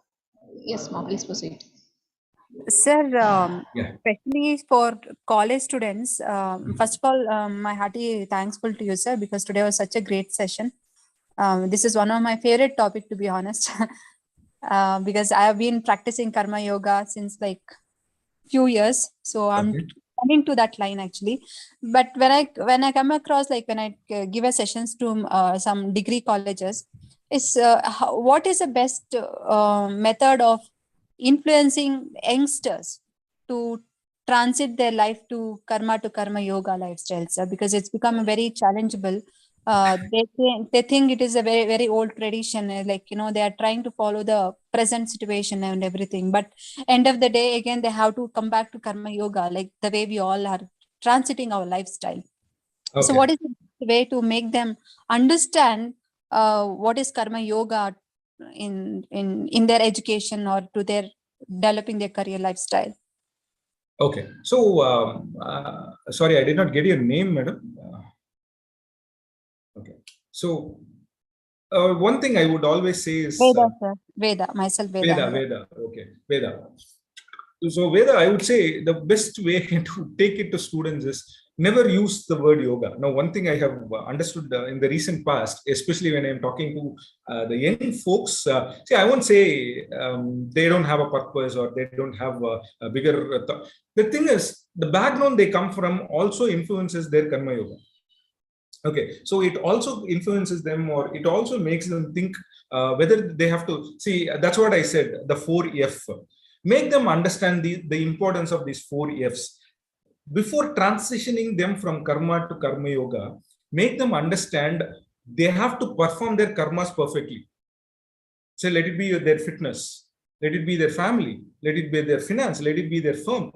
Bring loyalty into all these 4 areas. Then you can ask them to transition to that, because the basic itself is lacking. Somewhere I would also say that our education system are focusing on marks, right? They need to score more marks. They need to score more. The numbers are being focused. When the numbers are being focused more, the question of karma yoga becomes secondary. My karma itself is here. No, I need to score 90 marks. Only then people will respect me.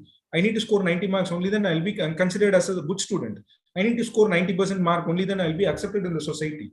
When that is there, help them to achieve these 4 Fs. Then slowly you can handhold them. Then when they feel that, okay, now I can think of other things, that's where Karma Yoga has to come in. Before, when I'm struggling for food, I cannot think of climbing in a ladder. If I have to climb on a ladder, I need to drop some luggages. I need to eat well so that it becomes easier for me to climb. If I'm going to carry so much of luggages already, I cannot climb the ladder. First, you need to help them to unload it. Then, the unlearning has to happen before the learning happens. So that's where you have got to start with that. That would be my suggestion.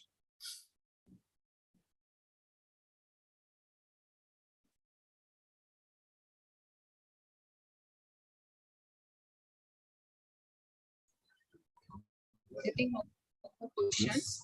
So, thank you so much, sir, for your wonderful session. And your slides were very simple, but it was more powerful, which added more value to each one slide. And if you see your contents, really, it was it's key factors for the success and the people currently what they are facing, the sufferings or something. So really, it's very wonderful. And we have covered so many things like Karma Yoga and what is the power of that, and what is the goal, and what brings the focus, and the circle of control, circle of influence, circle of concern, and so many examples, real-time examples, especially the stories what you have given was very wonderful, sir. And we saw about the knowledges, types of knowledges, method, and AAA method, and really it was very awesome. Thank you so much, sir, for your wonderful session. And really today we enlightened so much, sir. Thank you so much. Thank you. My pleasure. So I think Mr. Rajan has called me, sir. Anything, Rajan, do you have anything, any questions or something?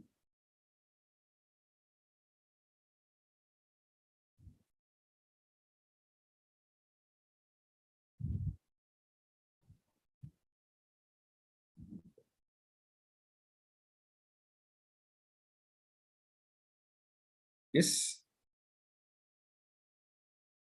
Okay. Thanks a lot. It was a pleasure meeting you all. Until next time, be happy, spread happiness. Thank you. Thank you so much, sir. So now our next topic is Yogic Lifestyle and Nutrition by Dr. K.S. Balasubramanian, Deputy Director of the Kupusami Sastry Research Institute, Mylapore, Chennai. Welcome you, sir. Before inviting you, I would like to give small introduction about the sir. Dr. Balasubramanian, sir, who is having more than 35 years of experiences in conducting Sanskrit classes in both domestic and international locations.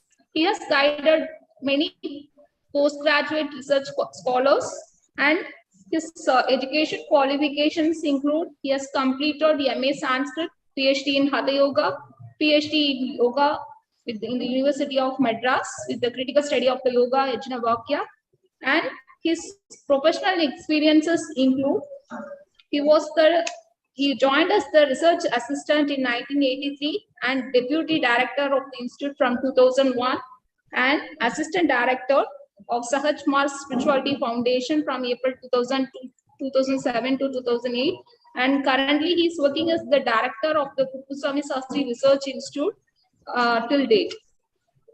And he has published more than 50 books and many articles he has published in the leading endological journals, and he has reviewed more than 50 books on Sanskrit literature, philosophy, religion, yoga, etc. in endological journals and magazines.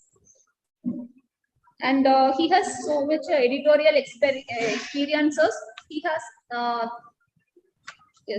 recently in 2006 he edited jointly with English translation and notes Darshana Upanishad, Amritanatha Upanishad, Advaya Tarka Upanishad, Dhyana Bindu Upanishad, Nandikesha Karka with Upamanyu's commentary, and many more books published by the KSRI Chennai. The book Yoga Vedanta and Sahaj Marg volume was published by SHPD Sri Rav Chandra Mission and was released on 24 July 2014. he conducted so many seminars and conferences, and also he participated in several national and international conferences.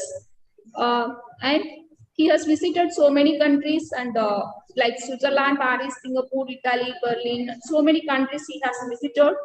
And he got awarded with so many awards. He won several prizes in inter-school, intercollegiate competitions, especially in Sanskrit. Awarded gold medal for best performance in studies, Hinduism, and social work by RKM Vivekananda College, Mylapore, Chennai. Awarded gold medal for school.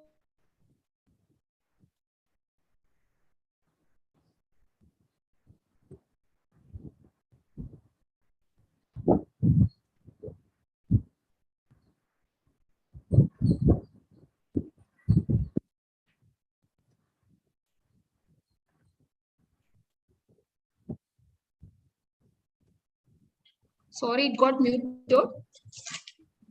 Yes, he is the member of doctoral committee of SCS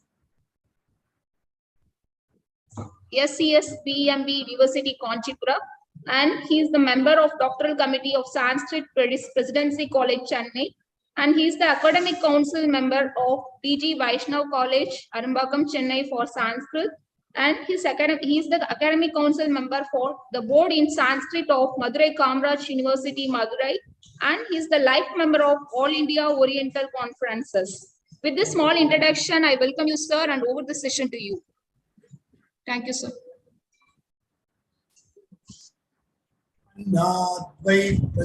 प्रजायन्ते आकाश्च पृथिवीं स्थिताः अतो अन्नेनैव जीवन्ति अथ एतद् अभियन्त्यन्ततः अन्नं हि भूतानां ज्येष्ठं तस्मात् सर्वौषधम् उच्यते. Everything that rests on this earth is produced from food. Then they live by food. Moreover, they return into food in the end. Food indeed is the first and preeminent among all that is created.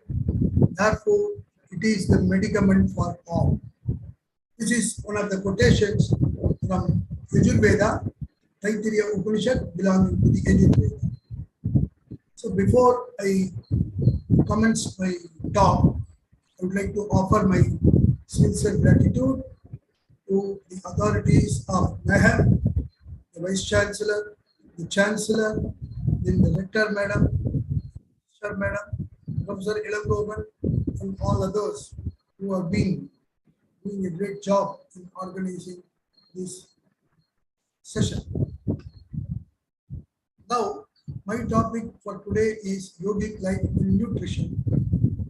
And in the beginning, I would like to tell all of you that being a research scholar in the field of yoga and also in Sanskrit, and being associated or being acquainted with the original texts of yoga in Sanskrit, my talk would be containing a lot of quotations from the Bhagavad Gita, the Upanishads, from the yogic texts, especially on Hatha Yoga, but pertaining to the topic of the day.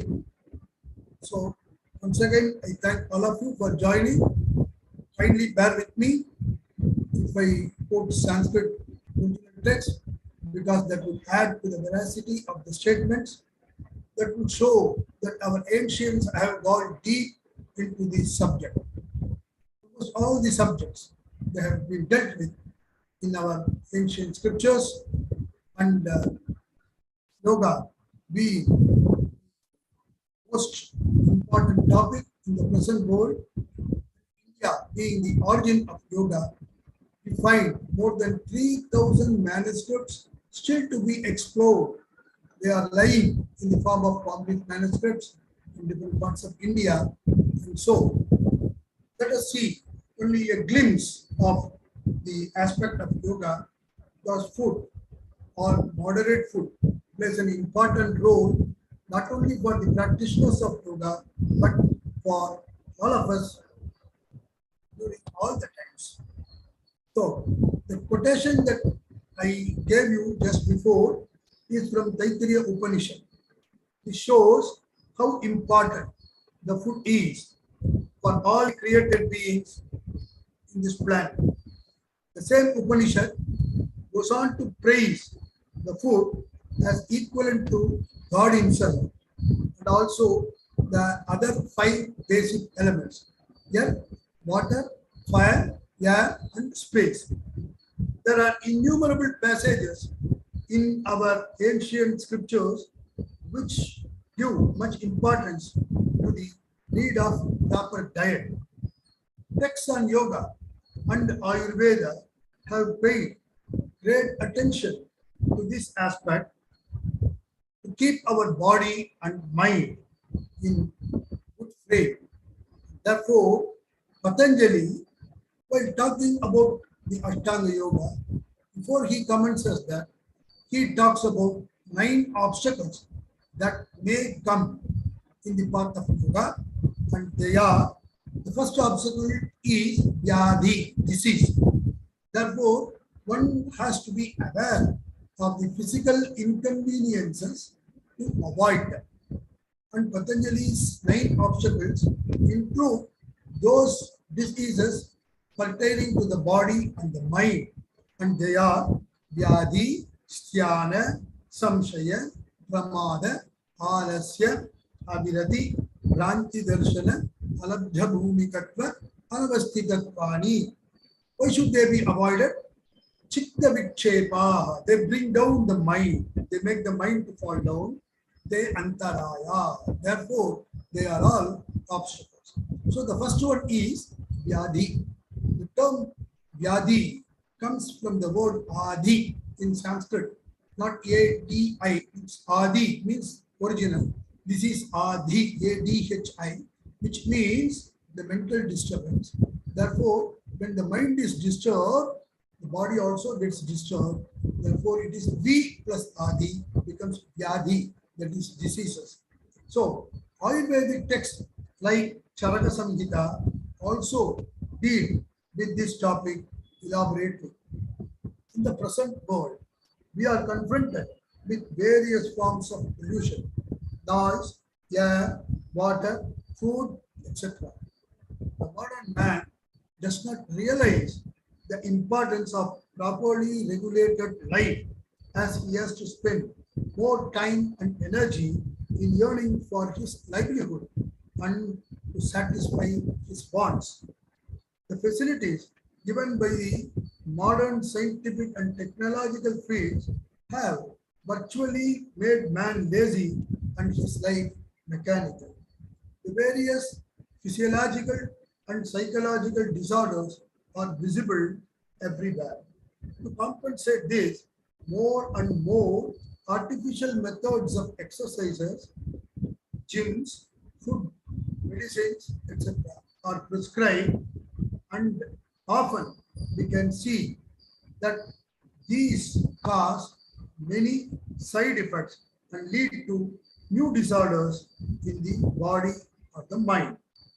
It is therefore important to understand, important for all of us to understand that the principles and teachings by our ancient sacred books on the lifestyle and nutrition, so as to lead a harmonious life in tune with nature. It is said in modern world, you are what you eat. Of course, in ancient literature, we don't have such things, but we are going to see that the food also plays a very important role in all these activities, physical and mental. The significance of the food in our life. The Taittiriya Upanishad says that everything originates from food, it is sustained by food, and ultimately everything becomes food. Annadyeva kalvimani bhutani jayante annena jatani jivanti annam prayantya vishanti, says the Taittiriya Upanishad. That is, Bhrigu and Varuna Sambhada, that is the conversation, dialogue between the father and the son in this Upanishad. In the Bhagavad Gita, Lord Krishna says that beings are born through food, and the food arises out of the rain. Annat bhavati bhutani, because we are all born from the food. Parjanyat annasambhavaha, from the rain arise various types of plants and our human beings also. Therefore, the Taittiriya Upanishad also says, Oshadibhyo annam annat purushaha. Food comes from the plants, and from the food arises the man. Therefore, the Upanishad urges us to produce more food, and it says it should be our vow. We should all take a pledge. It is a pledge that we should produce more food. That is what the Upanishad says. The food is verily the life itself, and the food not only for the human beings but for animals. So the Maitri Upanishad belonging to the Yajurveda says, Annam Pashunam Prana. Prana means life, as we know. Lord Krishna says in the Bhagavad Gita, Natyasnatastu yogosti vichaikantam anasnataha. Yoga is not for the one who eats too much. It is not also for the one who remains in seclusion without eating food at all. Therefore, one has to be very careful in eating food. And Lord Krishna also says in the second chapter, Vishaya vinivartande niraharasya deyinaha. That is, the food, whatever we eat, we have eaten, will come out once we stop eating at all. Everything from that person will go out if the person remains without eating anything. Therefore, the Vedas, Ayurveda, texts on Hatha Yoga, and also texts dealing with other subjects have given innumerable hints on the importance and aspect of taking nutritious food for the physical and the mental well-being of men. Here, we shall see only few such references pertaining to the quality of food, quantity of food, time when we should take food, category of food, and also the lifestyle, an ideal lifestyle. The ancient seers have given many useful prescriptions for men to lead a peaceful life. They understood that the food plays an important role in one's physiological and psychological growth. The Chandogya Upanishad, belonging to the Samaveda, says, Ahara Shuddhau Sattva Shuddhi, Sattva Shuddhau Drivasmriti. On the purification of the food follows the purification of inner nature of human beings, and on the purification of the inner nature, the memory becomes formed. So this is what the Vedic text says. Now, categories of food. Texts on yoga, the Bhagavad Gita, have classified food into mainly 3 categories. They have also enumerated the items of food which should be avoided by one who wants to lead a yogic life with sound health. That is more important. The 3 types of food are termed as Sattvika, Rajasika, and Tamasika. See, there are 3 qualities in every human being. In the entire universe, everything is controlled according to Indian philosophy by 3 principles, namely Sattva, Rajas, and Tamas. Sattva means all that is good, noble, calm, peaceful. Rajas means full of vitality, vigor, action, passion, etc. Tamas is that which leads us to laziness, sloth, indolence, sleep, and so on. And Lord Krishna in the Bhagavad Gita, 17th chapter, classifies the food into these three categories, which give the quality of these three gunas. First one is sattvika. Ayuhu sattva bala rodya sukha priti vivardhana rasya snigdha stira kritya ahara sattvika priya. These food varieties belong to the sattva quality, namely the foods that increase vitality or life, energy, vigor, health, joy, cheerfulness, which are savory and oily, substantial and agreeable. They all belong to the sattva category. Then rajasika, that is the middle one, which produce more and more vigor and action.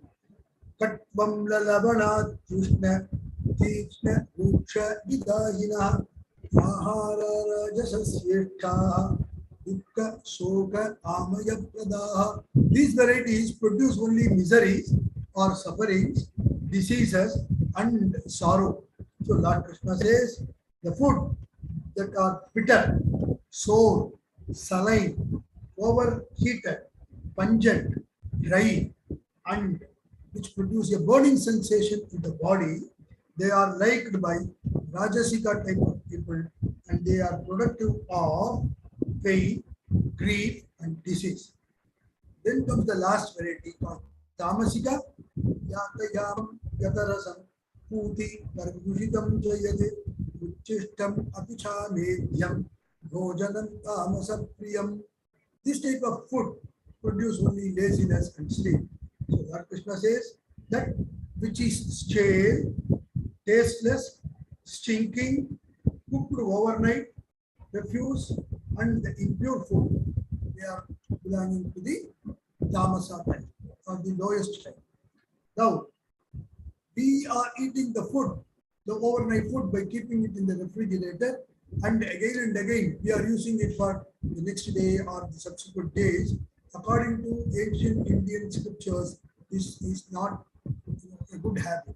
In fact, our scriptures say that the water that we take directly from the well, we should consume on the day itself, and the water should not be taken the next day. However, now we are used to drinking the so-called packaged drinking water. We don't know when it was packed many days ago, and perhaps these are not at all good for human health. That is what our scriptures say.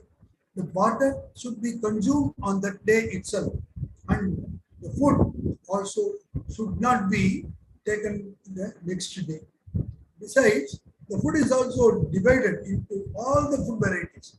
In Sanskrit literature, in Hindu custom, they are divided into 4 basic varieties, namely khadya, that which can be munched, that we eat, rice varieties, anything for that matter, that which munch, chew. Then pana, that which drink, like juice, water, etc., liquid.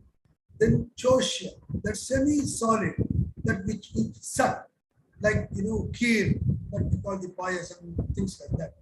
And the 4th one is called lehya, that which we lick, like we have the pickles and other varieties.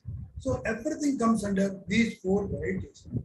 Why the text on yoga generally accept the views given above. Texts like Hatha Yoga Pradipika of Vatma Rama, belonging to the 12th to 13th century AD, then Shiva Samhita, which was written before that, and Hatha Sanketa Chandrika of Sundaradeva. This is the most, voluminous text on Hatha Yoga, and it is an encyclopedic text. It talks of so many things on yoga. It belongs to the 17th century. It was written by Sundaradeva.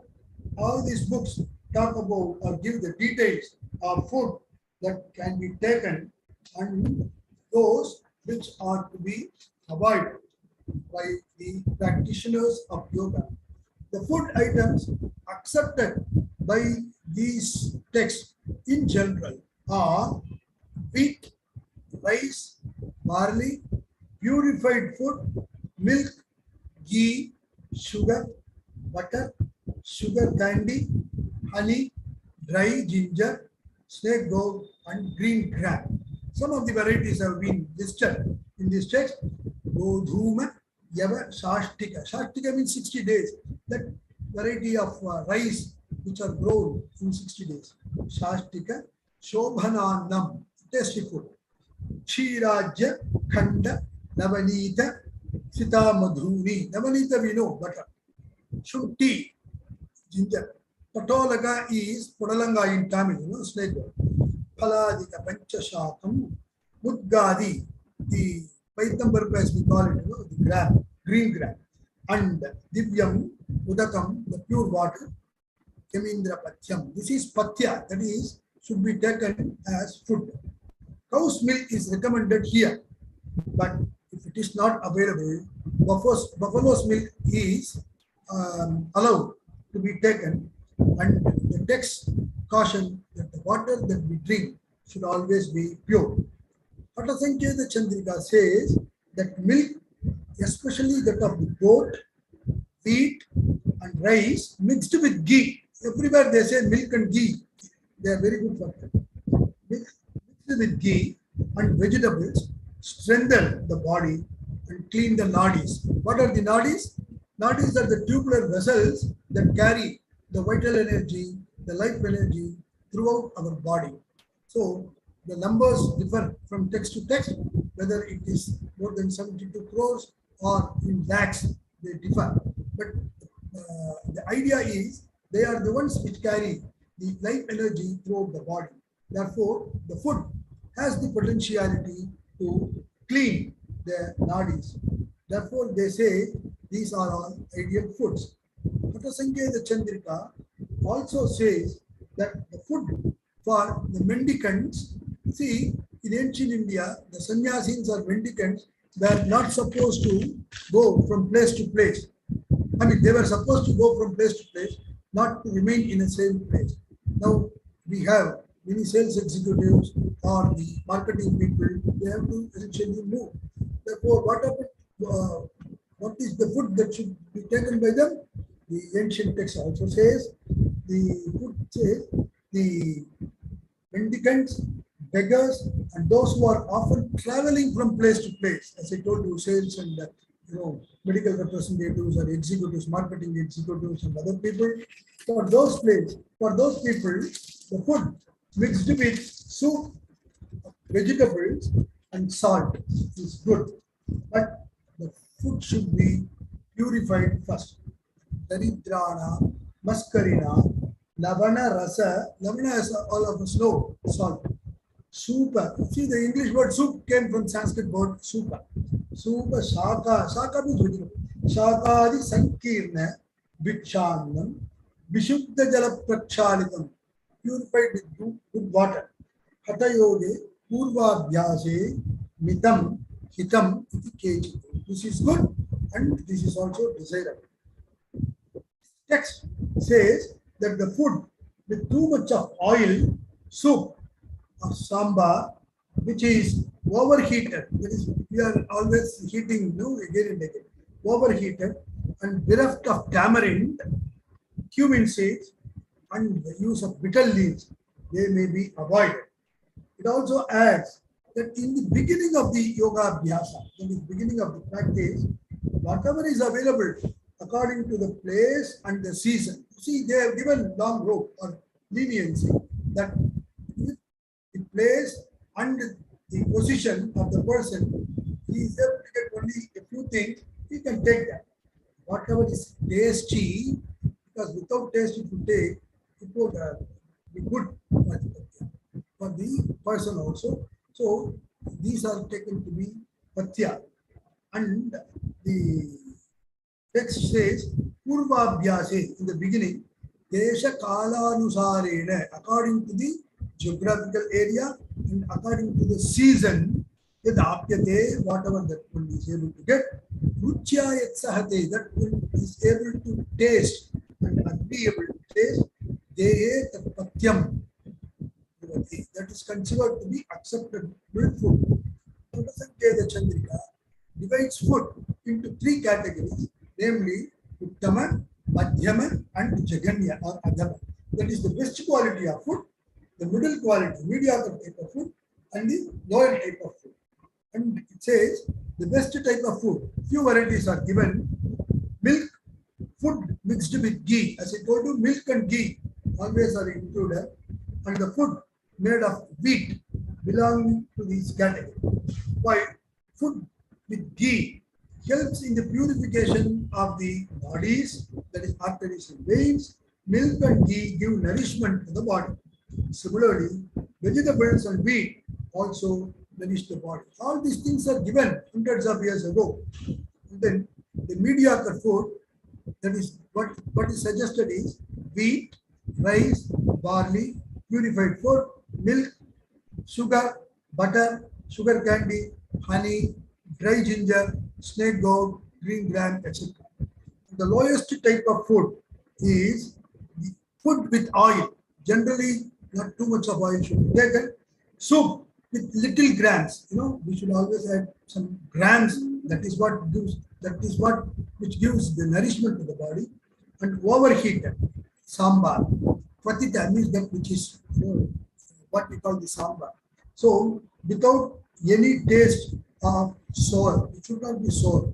So all these things have been described in this text. Short, the serious yoga practitioner should take nourishing and sweet food with ghee or milk. What are the foods to be avoided? We should avoid the following foods. These food varieties mentioned as tamasic by Lord Krishna, that is those food varieties which produce a sense of laziness, sloth, or sleepy feeling, they should be avoided. And also the following food, things which are bitter, sour, pungent, salty, heating, what is called the bitter substances like the bitter gourd, sour, such as the tamarind, pungent like chilies, and heating, that which produce heat in the body like jaggery, and which increase the temperature in the body. These things are referred to in earlier text. Then green vegetables other than those ordained, sour gruel. Gruel means kanji, what we take. It should not be stale. And then too much of oil, sesame, alcohol, fish, flesh including that of the goat, curd, buttermilk, horse gram, the jujube fruit, elandai padam as we call it, oil cakes, asafoetida, perungayam as we say in Tamil, and garlic. So the text says, Katu amla tikshna lavanoshna harita sharpa, green vegetable. Sauvira taila tila sarshapa madhya matsyane Agadi Mamsa, Dadi, Takra, Kulatta, Kola, Pinyaka. The word in Tamil, Punnaka has become Pinyaka, that is in Sanskrit. Hingu, Lasunadyam, Apatyam, Ahu. The Shiva Samgita adds sour, astringent, then pungent substances like salt, mustard, and bitter things. The Hatha Yoga Pradipika says that food once cooked and which has become cold and heated again, which is dry, that is devoid of fat, or which has an excess of salt or sourness, or that is bad, or that which has too much of vegetables mixed with it, they all should be avoided. Bhojanam, ahitam, not good, not desirable. Ya, punaha, asya ushnikritam ruksham. Ati lavana, amda, uttam, kadasana, shakotkatam, vachyam. What about seasonal foods? Hatasanketa Chandrika also suggests food have to be taken according to the season. It may be noted that the quantity and quality of food vary according to person, and also according to seasonal changes. Ayurvedic texts like Ashtanga Hridaya of Vagbhata prescribes different food for different seasons. For example, in winter and rainy seasons, one should take more sweet, sour, and salty food. In spring season, pungent, astringent, and bitter food. And in summer, one should take more sweet food. In autumn, that is October-November season, one should take sweet, bitter, and astringent food. Shite, Varshasu, Cha Adyan Srini, Vasante, Antyani, Rasani, Ajete. Swadum Nidaghe, Sharadi, Swadu Tikya Kashayakan, Sharad Vasantayoho, Uksham, Shitam, Dharma Ghanantayoho, Annapanam Samasena, Viparitam, Taha, Anyata. Charaka, the great physician, prescribes heavy food for winter, both quantitatively and qualitatively. Unless heavy food is taken, the digestive process cannot function properly during this season. Because for want of adequate fuel within the body, the digestive heat would start consuming tissue elements of the body, what we call the autolysis, as a result of which the vata, namely the air element, gets vitiated. This also happens because the vata season, where the air flows, renders it liable to be vitiated. This can be neutralized only by the intake of heavy food, which provides sufficient heat in the body and also adequate nutrition to the tissues. The Hemanta, or the winter, and the Shishira, again winter with more severity, seasons are almost similar in nature, with only difference that in the latter period, dryness caused by adana or absorption, and cold caused by the cloud, wind, and rains prevail. During this season, one should avoid taking cold diets. Hemanta Shishirau, Tulyau, Shishire, Alpa Visheshanam, Rauksham Adanajam, Shitam, Megha Maruta Varshajam, Tasmat Haimantika Sarvaha, Shishire Vidhirishyate, Divagam Pushtam to Adhikam, Shishire Vihamashtaye, Patu Tikta Kashayani, Batalani, the Dhunicha, Varjayet Annapanani, Shishirani, Shitalani. During the spring season, the accumulated kapha, that is the water element, is liquefied by the heat of the sun, and as such, it disturbs the power of digestion and causes many diseases. During the summer period, the sun evaporates the moisture of the earth by its rays. In this season, the intake of sweet, cold, liquid, and unctuous diet is prescribed.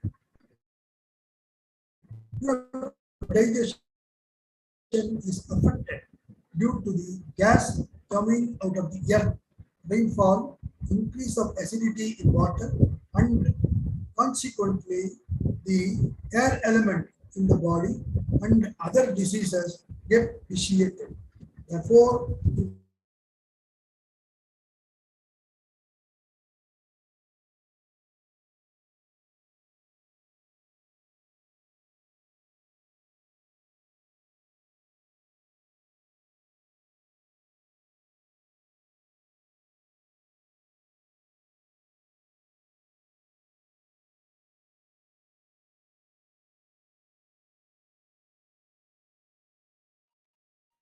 Participants, kindly wait. It might be there is some internet connection problem.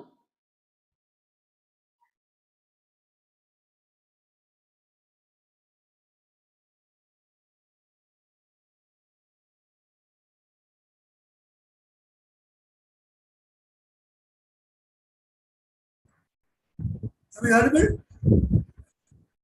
Yes, sir. Okay, because the power went off. It has been restored. I'm sorry about that. So, in the rainy season, in order to maintain the normal power of digestion, one should take old barley, wheat, and shali rice, and with vegetable soup. Moreover, one should drink pure rainwater, water from the well, boil and cool. Nowadays, we don't have well water at all. mixed with little honey. Quotation. The weakness in the power of digestion causes vitiation of all the three types of ailments, namely Kapha, Vata, and Pitta. Kapha and Pitta, that which is caused due to the water and the heat elements, are vitiated due to the non-digestion of half digestion of food.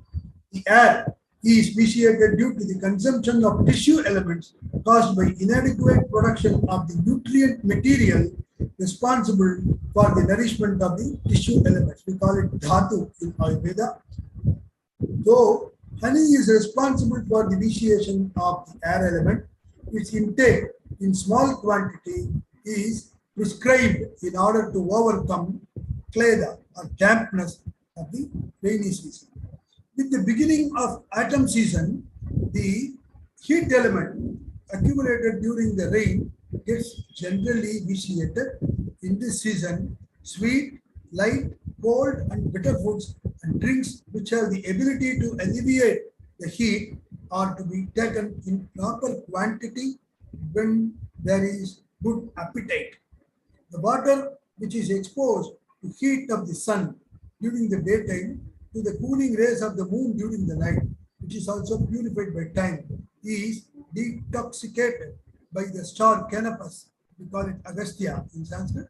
This is known as Hamsodaka, which is spotlessly clear and is beneficial as nectar for the purpose of drinking and can be used. In this season, only light food is to be taken. The lighter the food, the greater is the power of digestion. Even though the heat element is identified with the digestive fire itself, you see, Ayurveda gives a wonderful logic here. Even though the heat is identified with the digestive fire, because we have got the digestive fire inside gastric fire. So the Ayurvedic text says, even though the heat element is identified with the digestive fire or the gastric fire itself, it brings about loss of appetite due to an increase in its liquid fraction. As it has been said, just like hot water can extinguish fire, so also the heat element can suppress the digestive power. Intake of unproportionate or inappropriate diet is very harmful to the body. It is all the more harmful during the autumn season as it causes several types of ailments. So it is very necessary to have proper quantity of diet during this season.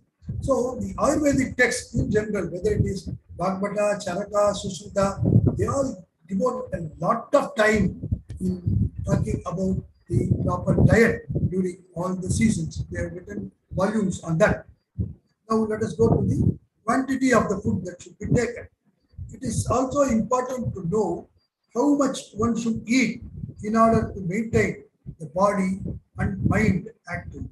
The yogic texts caution that excess of food will make one dull and sleepy, and the food of insufficient quantity will cause exhaustion and make one a weak person. Therefore, says yoga is not possible for him who abstains from eating or when he eats too much. Therefore, Lord Krishna himself prescribes yuktahara viharasya yuktajeshtasya karmasu yukta swapnavabodhasya yogo bhavati dukkha. The yoga will remove all the sufferings, dukkha, that will kill all the sufferings for the one who has proper diet, yuktahara, proper activities, proper enjoyment, proper sleep, everything Lord Krishna himself prescribes in Bhagavad Gita. Hence, the importance of mitahara or moderate diet is advocated by the text on yoga and Ayurveda. Accordingly, one should take agreeable and sweet food, leaving the 1/4 of the stomach free. Here, the 1/4 of the stomach is given free. We are going to see now, and the text says we should remember God or we should eat the food in remembrance of God. Susnigdha madhurahara chaturtamsha vivarjitaha bhujyate shiva samprityai vitahara sa ujjate. The correct practice, however, is to fill the stomach with food, half of the stomach with food, the third part, that is the third quarter, with water, and the remaining for the movement of the air. You try this, you will feel always fresh. In fact, Shiva Samhita says, instead of taking food in at one time, the food should be divided into frequent eating. We should eat frequently, but the quantity should be less and less and less. That's what the modern doctors and the dietitians also say. Instead of taking food once in 4 or 5 hours, every 2 hours you can take a little bit of food. And this yoga text says, Vaubhagau puraye dannaihi. Half of the stomach, 2 parts of the stomach should be filled with food.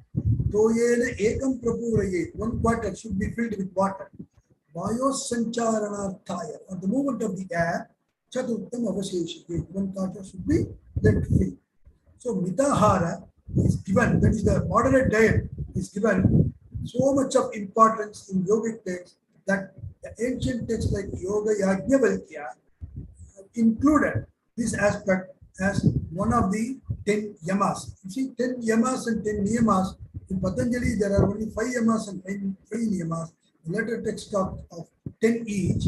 And in fact, in Yoga Yajnavalkya, it is interesting to note that the food is divided according to the stages of life.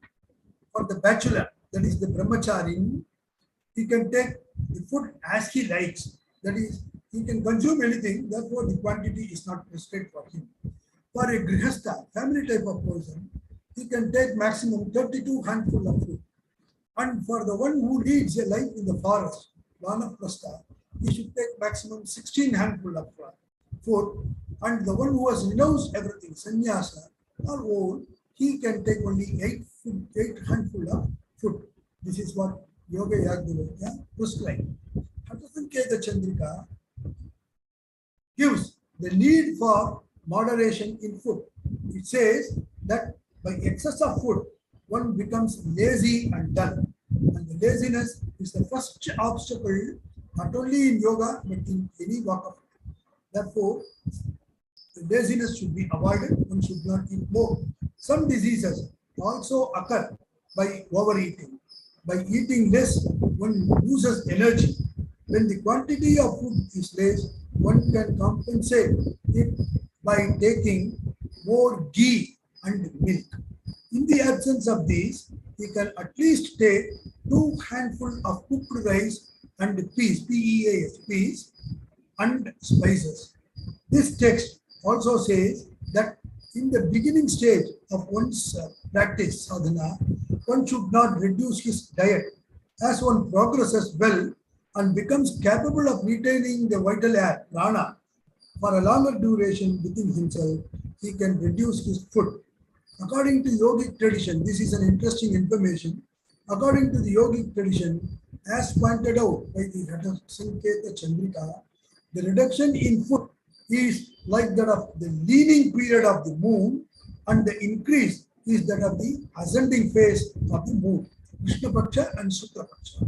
You see, this is called a certain type of, in penance, Krishna Chandrayana, given in our Dharma Shastra text.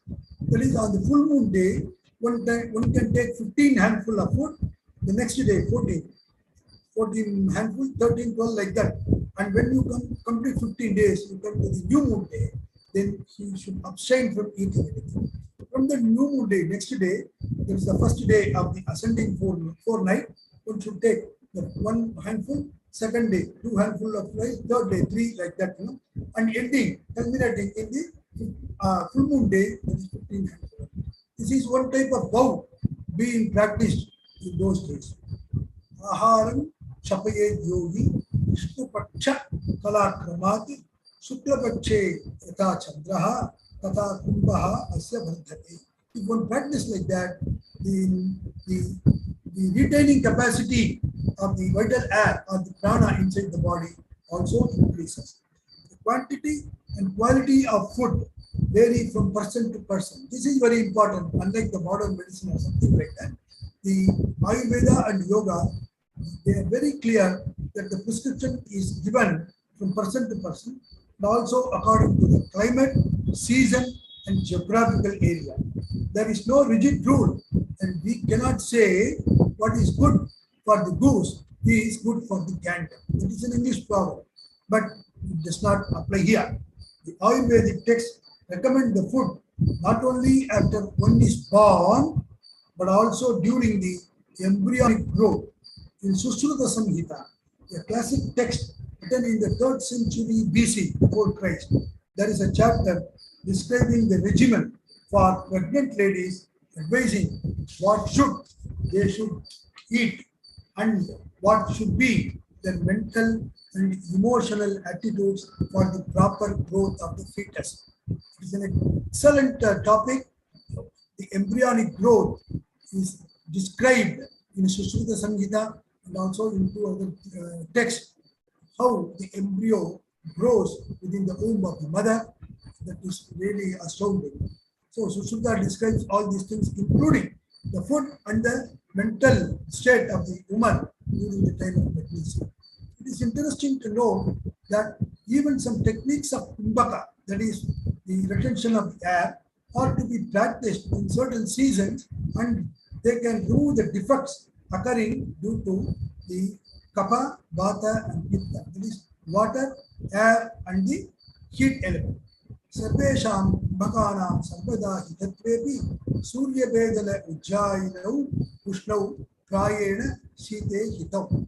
So Professor Ilangavan and his colleagues and students, they have got a yoga department there, and obviously they are well versed with the Ashtakumbhakas, the 8 varieties, and the first one is Surya Bedana and Ujjaya.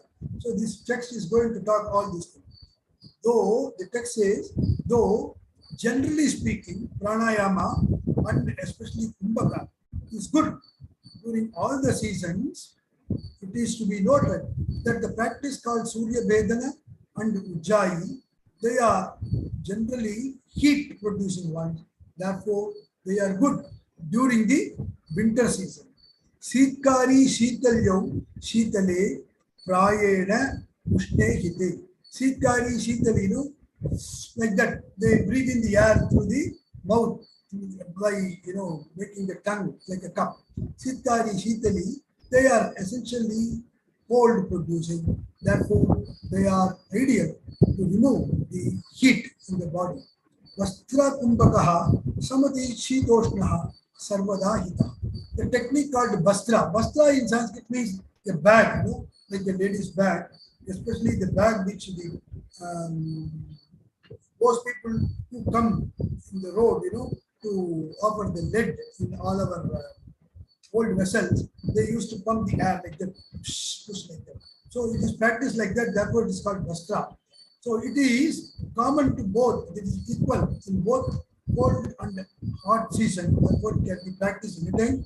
Sarvesham kumbhakanam sarvaroga hitatvepi, though all the kumbhakas can remove all the diseases, Surya Vedanam prayena vatahara. Surya Vedana is good to remove the defects arising out of the air diseases. Ujjayi prayena sleshmahara. Ujjayi, the type of kumbhaka called Ujjayi, is ideal to remove the diseases arising out of the cold. Sitkari Shitalyo prayena pittahara. As I told you, Sitkari and Shitali produce cold in the body, therefore they are good to remove the heat element in the body. Vastrakhya kumbhakaha vidoshaharaha iti.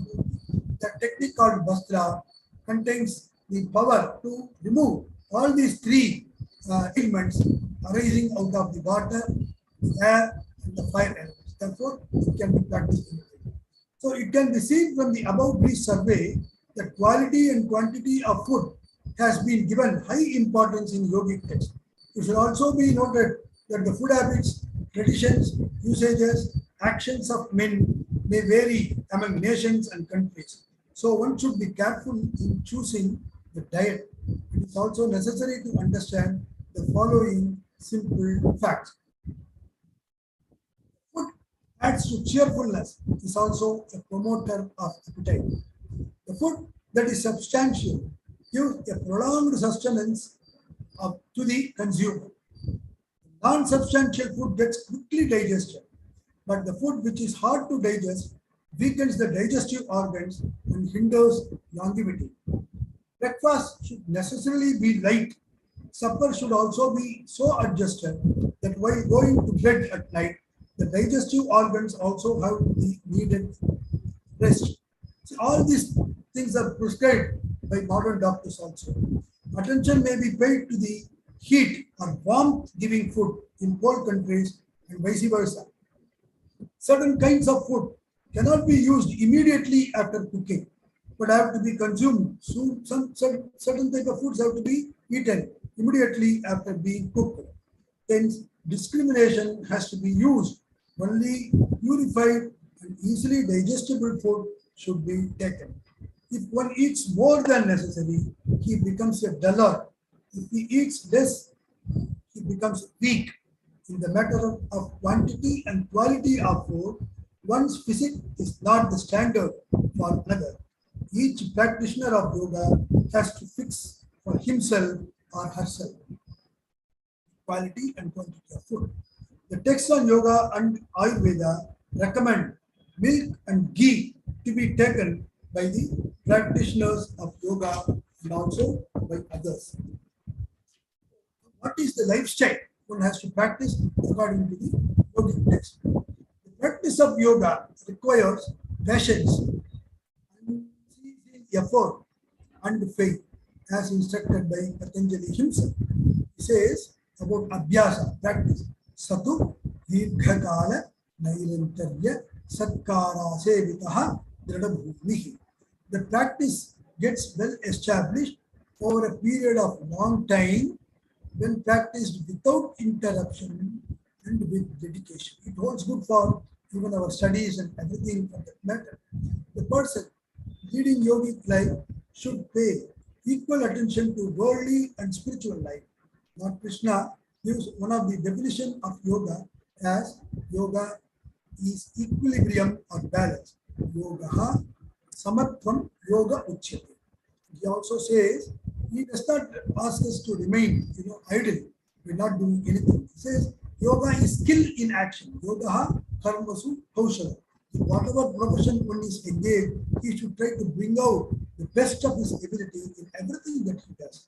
Therefore, the aspirant should work with real enthusiasm, whatever be the field of his activity, try to achieve perfection. This requires patience and faith. A successful person is he who leads a life of moderation and balance under all circumstances. So, he has to keep his body and mind steady. The greatest advantage and the most important factor in the yogic practice is that it helps the practitioner physiologically as well as psychologically. It is no use if one concentrates only on the physical postures or asanas, mudras, and pranayama alone. Mind plays an important role in one's life. The ancient Brihadaranyaka Upanishad says, Kama Sankalpa Vichikitsa Shraddha Ashraddha Dhriti Adhriti Kri Di Bi Ityetat Sarvam Ana Eva. It says the desire, resolve, doubt, faith, lack of faith, steadfastness, lack of steadfastness, shyness, intellect, fear. All these things are only the modifications of the mind. Therefore, the mind has to be regulated and diverted in proper direction. The lower tendencies of the mind have to be checked, bringing it to higher level of consciousness, as laid down by Patanjali himself in his definition of yoga. Patanjali defines yoga as yoga chitta vritti nirodha. The modifications of the mind should be checked, should be oriented towards the higher consciousness. What about the location, the place? It is not enough if one has control over his mind and lives only in the secluded place, like in the forest or caves and mountains, like in the olden days. Under the modern conditions, yogic system should be made available to everyone without any barrier of color, creed, sex, religion, nationality, etc. Hence, one should pay equal attention to external life also. Texts on Hatha Yoga suggest the place and surroundings where a practitioner can live peacefully and in harmony with nature. Living in a dirty hovel naturally leads the dwellers to baseness and causes mental depression, whereas a clean place of natural beauty invigorates and elevates the mind and keeps the body and mind fit. According to Hatasankeda Chandrika, impediments to yogic practice, diseases, namely the diseases, loss of memory, lack of speech, dullness, fever, inactivity, loss of hearing, including loss of eyesight, can happen if one chooses the wrong place for residence. Anadritya deshancha kalam vimudho vajadyastu yogam narastasya doshaha smriti brahmsha bhukatpamandhyam dvarascha jadadvam jabadidyam yede trashaksi. According to, even Markandeya Purana talks of all these things. According to Hatasankeda Chandrika, the following points should be taken into consideration before choosing the location of residence. The house or the ashram should not be situated in the land which is impregnated with salt or saline particles, thorns, dry leaves, or barren land. It should not be near a cemetery. The place should be free from pollution. There should not be any ant hill, etc. The house may be constructed preferably in a place surrounded by good people or ruled by good government, very hard to find nowadays, where there is no problem of getting food, not secluded so that there is no fear of theft, not surrounded by stones, water, and fire. All these things have been given in ancient texts. The reasons are quite obvious and do not need any further explanations. A house or an ashram should be constructed in an even land. It is preferable to have a garden which will keep the mind fresh and joyful. Even the Upanishad talks about this. The place should be having very good plants and the trees full of fruits and colorful flowers, so that the mind is always fresh. And one can have the plants and trees which have a lot of flowers. Proper care should be taken to prevent mosquitoes, flies, and other insects disturbing one's yogic exercises, including meditation. Inside the house, what should one do within the house? Inside the house, the room should be not only clean and tidy, it should be free of dust, cold, insects, bad odor, and moisture. One can have the pictures or his personal deities and also saints, the words of wisdom of great saints like Swami Vivekananda, Jesus Christ, Gautama Buddha, and so on, which would inspire him constantly. Proper ventilation should be made. And the ancient text says that oil lamp should not be used, because it says the oil may produce smoke, and when we are breathing, especially doing pranayama, the smoke, the prana that we inherit, the smoke will go along with it, and it may produce some diseases. It gets circulated through the blood within our body. Therefore, one should avoid using the oil lamp. In ancient days, therefore, the lamp made of ghee, they were used. Modern days, we have the electric gadgets. What is the ideal time? The true aspirant should get up early in the morning. He should not sleep too much, nor should he always be engaged in some work, avoiding the sleep, like many of the software professionals do now. It is also advisable not to sleep too much during the daytime. One should not also practice yogic exercises when he is sick. This is also important. When one is sick, when there is too much of heat or cold in the body, when he is very tired, when he has indigestion, vomiting, dysentery, when engaged in some other work, after taking food, after having sexual intercourse, and when the mind is not steady. it is preferable not to practice yoga during this time. By having regularity in one's food, external activities, and yogic exercises, one can effectively become an adept in time management. So now I will conclude. The Vedas say, Annamna Nindya, one should not insult food. Now in modern days, we eat food in so many ways, watching the TV, sitting, standing, like that. Vedas do not permit that. It says we should not waste food, we should not insult or abuse food.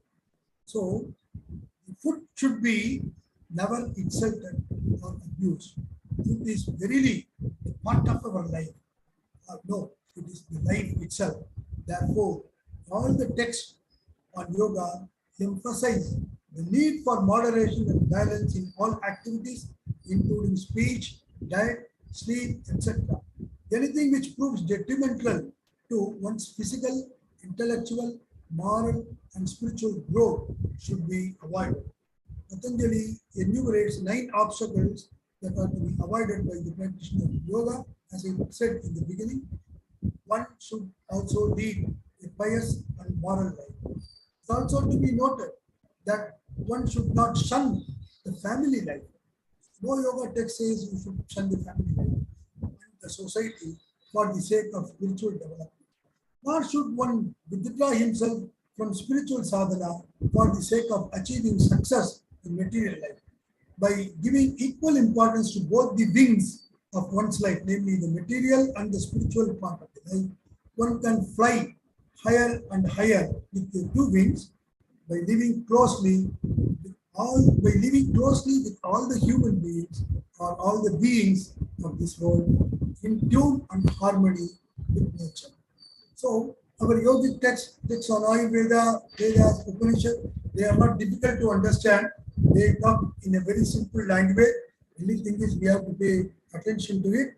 I take this opportunity to thank all of you for your patient listening. The topic is very vast. Generally, those who teach yoga, they don't concentrate on these aspects. Therefore, I wanted to project on this aspect of yoga, namely the diet and the yogic way of life. And I should thank Professor Ilangovan for his invitation to me, and the registered madam, Professor Kritika, the rector, the vice chancellor, and the chancellor of Maher for giving this wonderful opportunity to me for sharing some of my views with you. As I told you, the topic is very exhaustive, and I will share only few aspects with all today. Thank you very much. May all of us live long in good health. Thank you. Participants, if you have any question, just put it in the chat box.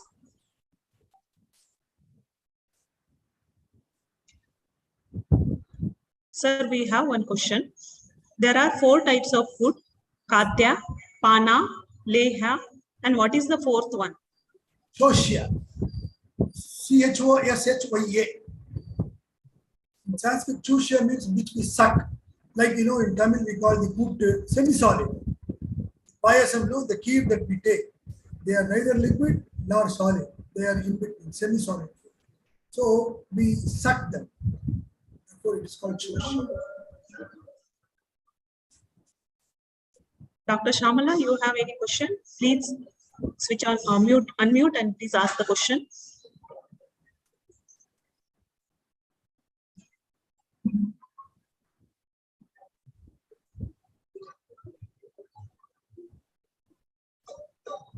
Dr. Shamala?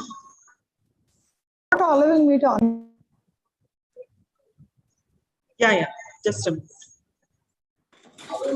Sir, thank you so much, sir. I'm Dr. Shamala Vijay Siva, and thank you very much for the explanations from various texts of yoga.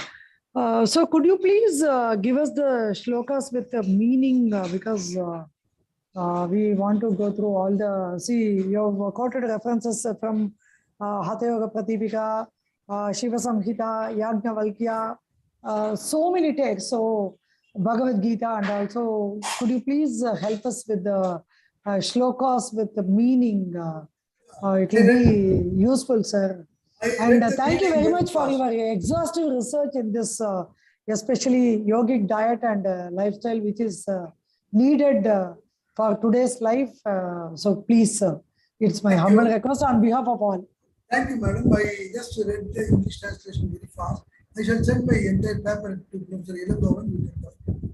Okay, sir. Thank you so much, sir. Definitely, we will try to read this literature because Professor used to mention that we have to read all these. Thank you so much, sir. Thank you. Thank you. Thank you. No, Padua. Hare Krishna, sir. First of all, thankful to you for describing the importance of our, scriptures. So, I just want one small, detail. You have mentioned about Bhagavad Gita Shloka, 17, chapter 8 number Shloka, about the sattvic food for the sattvic people, because yogis are supposed to be at least sattvic. So many learned people are here. So just I want to hear from your mouth about this shloka. See, in this shloka, it is mentioned, this, Ayu Shattu Bal Arogye Sukh Priti Vivardhena Rasya Snigdha Ishra Hirya Ahara Priya. So it's a very good shloka, and already, told by Lord Krishna 5,000 years ago. So in this one word is there, Shattu, Ayu Shattu Bal Arogya. It is very clear mentioned that the foods which increase the life, the Ayu. Then next word Sattva. So I want to hear about this word Sattva. So what do you understand about this Sattva word? Word Sattva generally means existence, ease, that's all. Sat means real existence. So how do we exist? Through energy. So here the commentators give the meaning of the word Sattva as energy. Understand. I'm just interfering. This Sattva word basically, as I understand, it leads to our purification of existence. Exactly. So Sattva, as I told you, whatever that gives you the feeling, calmness, peace, the noble thoughts, noble ideas, noble activities, all this pertain to Sattva. So in this connection, may I conclude that this leads to vegetarian food only? No, it depends. If we want to follow the spiritual path, they advise vegetarian food. But for the common person, we cannot insist on that. Those who want to follow the yogic path, because Lord Krishna himself was taking non-vegetarian food. We have a lot of references for it. He was Kshatriya. So the food that is ideal for spiritual progress is one should avoid the meat eating. Very nice. So this again I want to interfere. This Lord Krishna, it is mentioned in Bhagavad Gita, 9th chapter, 26th number shloka. Lord wanted only vegetarian food. Patram pushpam phalam toyam yo me bhaktya prachiti. So he wanted only, love of the people. Because he is the Parmeshwara. So but he was not taking, sir, this non-veg or all. Maybe Kshatriya you have mentioned, but our text, this particularly Bhagavad Gita, it is mentioning about this, vegetarian food only. Yes, sir. It is not food. It is what one offers as prasad. So Lord Krishna prasadam. Says, so what Lord Krishna says is the next line, what you quoted, first line. Patram pushpam phalam toyam yome bhaktya prachiti. Yes. So the one who gives with devotion, then the next line is also important. Yadaham bhakti upagritam asnami bharatam. That which is offered with love and devotion, I take it.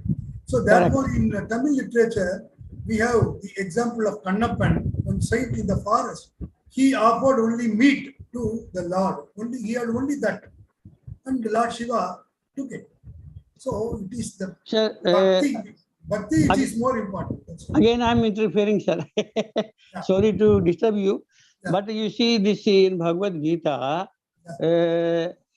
never it is mentioned that one should take this non-vegetarian thing like that. No. So Lord wanted, one can offer him even one leaf, patram pushpam, flower. Even the poorest person, if he does not have anything, he can offer the water. So for becoming yogi, at least sattvic food is needed for a sattvic person. Exactly. For yogi, I am asking. So this, sattvic food is purely, as I understand, it is non-vegetarian is to be avoided. Yes. Thank you, sir. Thank you.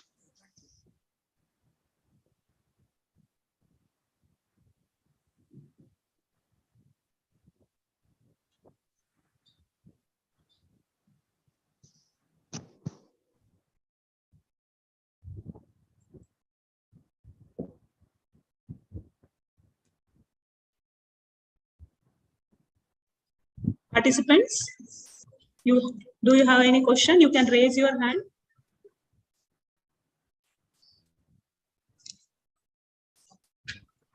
Dr. Shamala? Dr. Balasubramaniam, sir, I have one more doubt. See, I used to think the ecological balance and all. See, if everyone started taking sattvic diet, there won't be any balance. And being a doctor, I feel sometimes the rajasic food is also important when we want to stimulate. So sometimes they have to take rajasic food also. It is not possible for us to take 100% 24/7 throughout the year or a perennially sattvic diet. Sometimes even for yogis, they need little bit of rajasic food. In Bhagavad Gita, actually, Lord Krishna explained about that patham pushpam palam thoyam yome ishnani. That see, it deals about the offerings to the god, not about the thing. But in Bhagavad Gita, he has explicitly explained about sattvic, rajasic, and tamasic diet. So sometimes we may have to go for a little bit of rajasic food. So you please clarify on this. Not little bit. You see, Bhagavad Gita has to be read in comprehensive way, not with a narrow mind of approach. For example, he exhorts Arjuna, Tasmat Yogi Bhava. He says in the second chapter, as a Kshatriya, it is your duty to fight. And if you have to kill the people, enemies, you have to do it. That's when you get the strength. Therefore, as I said in the paper, the yoga text says it differs due to the geographical places and also time, occasions.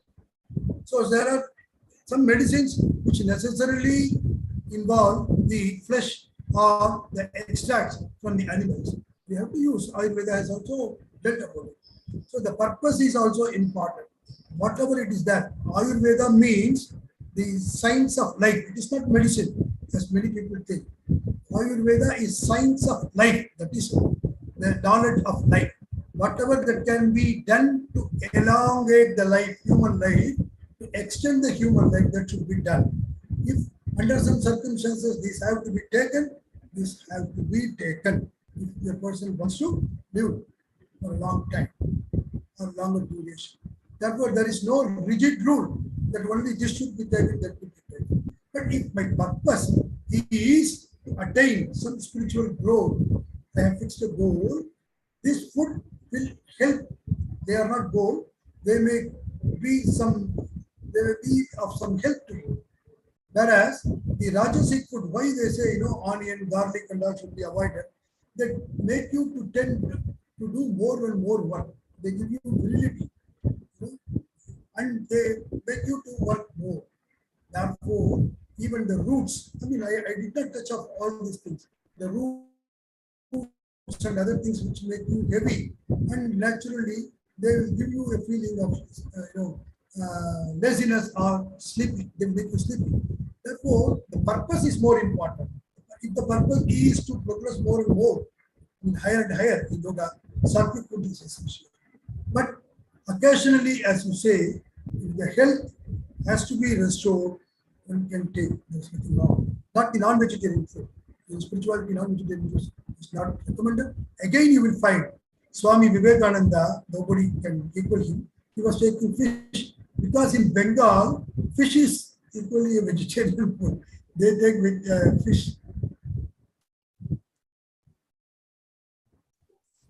Sir, I have a question. In Ayurveda, they say to lead a life in according to your ashrama. As we say, now we are in the Grahastha life. So we should have some balance of Sattva, Rajas and Tamas. So what percentage will you suggest? What percentage of food? As I told you, as I written in the paper, seasonal food. In the summer, what you should take, in the winter, what you take, like that, you know. But quantity and quality are very essential. Therefore, Ayurveda is very clear, and also the texts on Hatha Yoga also they are very clear.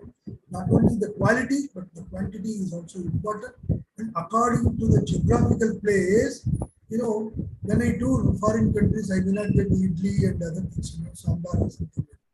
You have to make the best use of what is available.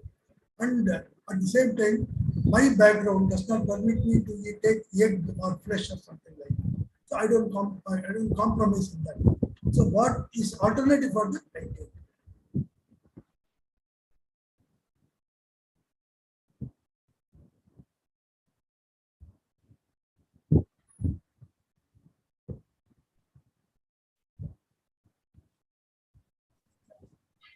Thank you, sir.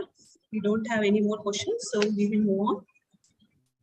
So, sir is Deputy Director at Kuppuswamy Shastri Research Institute, and he is very knowledgeable in all the aspects of yoga and Ayurveda. But I am trying to give my little summary. When diet is wrong, medicine is of no use. When diet is correct, medicine is of no need. So what we eat not only influences our physical well-being, but also our emotions and thoughts. Nutrition plays a vital role in our life. Yoga and Ayurveda had laid down the foundations of dietetics. Sir has given valuable guidelines regarding the various food and diets for yoga sadhaka to achieve maximum benefits, which are given in traditional yoga texts like Hatha Yoga Pradipika, Garanda Samhita, Charaka Samhita, and Ashtanga Ayurveda, and many more, even in Upanishads also, because Sir has given many translations for various Upanishads, which I can see from his biodata. And he also mentioned that qualities of food like Sattva, Rajas, and Tamas impact the body and mind, which is body and mind response. So while choosing the food, one should be in harmony. Then food should be local, seasonal, according to the Ayurveda. We must eat the right kind of food in right quantity to have maximum health benefits. Practicing yoga asana is one of the most beneficial regime, but when complemented with the healthy food habit, it can really create wonders. Therefore, it is the prime importance to eat food according to the prakriti of an individual, quantity of food, quality of an food, nature of an individual, again the ashrama level, and according to good place at right time to have balance in physiology and psychology of a yogic practitioner. Again, I can see that Sir is gold medalist in Sanskrit. So the vast knowledge, the Sanskrit, you can read and give the proper explanation from the Sanskrit groups. It's really being with us. I am really thankful for that, Sir. It's really been pleasure with us. Thank you, sir.